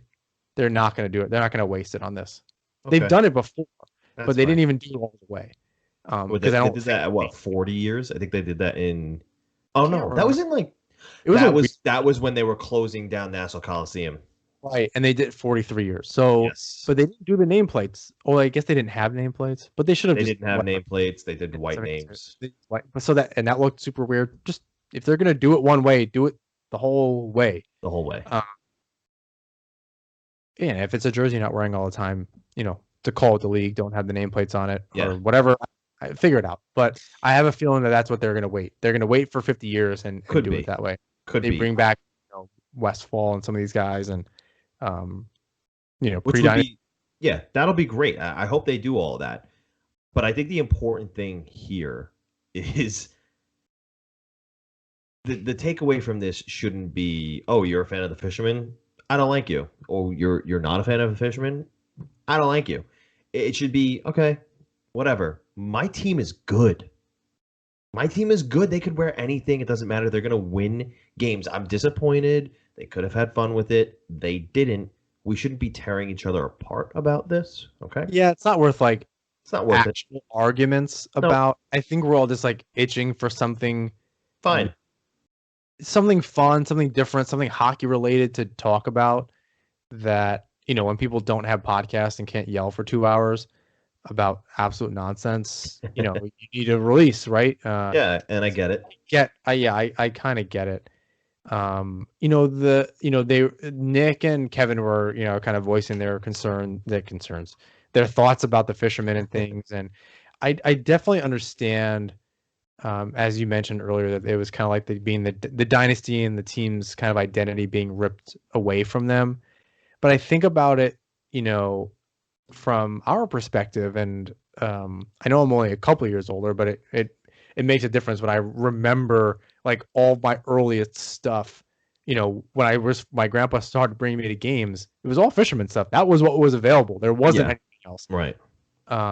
Even the Wave stuff, that was all the stuff that I had. I was 3 in 95, and that was all I knew when I first started, watching. And my first jersey was a Fisherman jersey, right? I went to my first clinic. I skated in a Fisherman jersey, and it is what it is, right? I resonate with the Fisherman for that reason. And I think, we don't associate it with the team being bad because it doesn't matter. We just remember being at the rink. We remember being in the jersey. We remember who we were with. It was hockey. It was fun. It didn't matter. Exactly. And like I said, by the time we were actual fans that were remembering things, it was 2002 and some of those years where they were making the playoffs and, they were losing in the first round, Buffalo, Ottawa, so on and so on, Toronto, we associate with those jerseys and those players as well. Right. So it's interesting that, the 25 to 35 age group just kind of that's the biggest group. That's what their highest engagement, I'm sure, is on all social media. That's who's, not maybe the season ticket buyers, but it's the next biggest group, and hopefully they do something with it eventually. Yeah. As of right now, though, I'll put my money on it. At least half of the people that complained about this jersey are gonna buy one anyway. I'm calling it. Yeah, I can imagine that that people will just buy them. They're, like I said, it's a nice jersey. If they were like, oh, hey, we have a new jersey now, and it kind of looks like this. The orange is a little different color, and we're just trying to be... That would have been super quirky for the Islanders to be like, look at these weird jerseys. We're going to wear these all the time. It's kind of... It's that idea that Adidas kind of brings to the table, because it kind of reminds me of a weird colorized version of the All-Star jerseys that they made, those black and white ones. Okay. It's kind of it's just different enough. They're like, okay, oh, what if we just didn't have colors? And they're like, well, what if we just change the orange a little bit?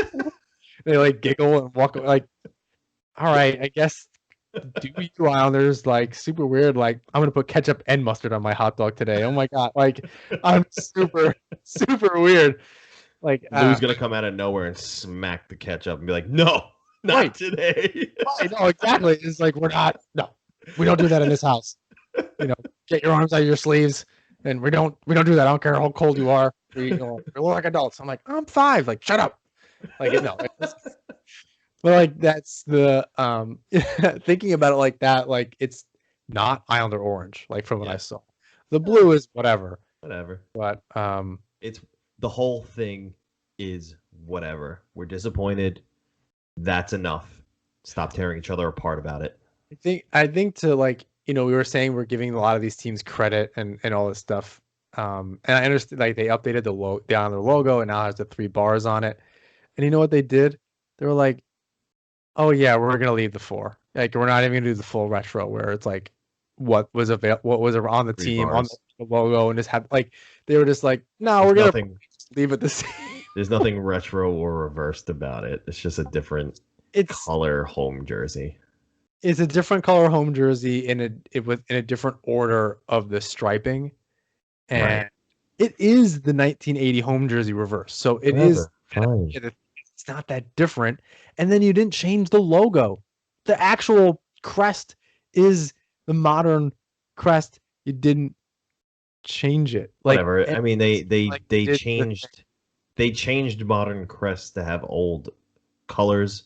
So I guess to not do the reverse is kind of the same thing. but it's not the old colors. It's not. It was a lot. It was what they're wearing now is No, closer. I know. I'm just saying. And that's just annoying. Like they like mixed and matched it together, and I'm like, that's Yeah. not the. Concept here. Even it would have been a small detail to be like, no, look, it's what it was. This is what the crest was, and it would have been like, all right, they're not wrong. All right, yeah. They were like, yeah, we're just gonna leave it 100% the same. Yeah. Okay, you just didn't do your homework. Listen, again, I'll say it again. It is what it is. As long as the team in 2020-21 is succeeding, they could wear literal, hefty, black garbage bags, and I wouldn't care. With the fisherman logo on the garbage bag. Right, because that's what everybody's going to say the fisherman is, or the reverse retro is. It's garbage. I get it. Whatever. I don't care enough.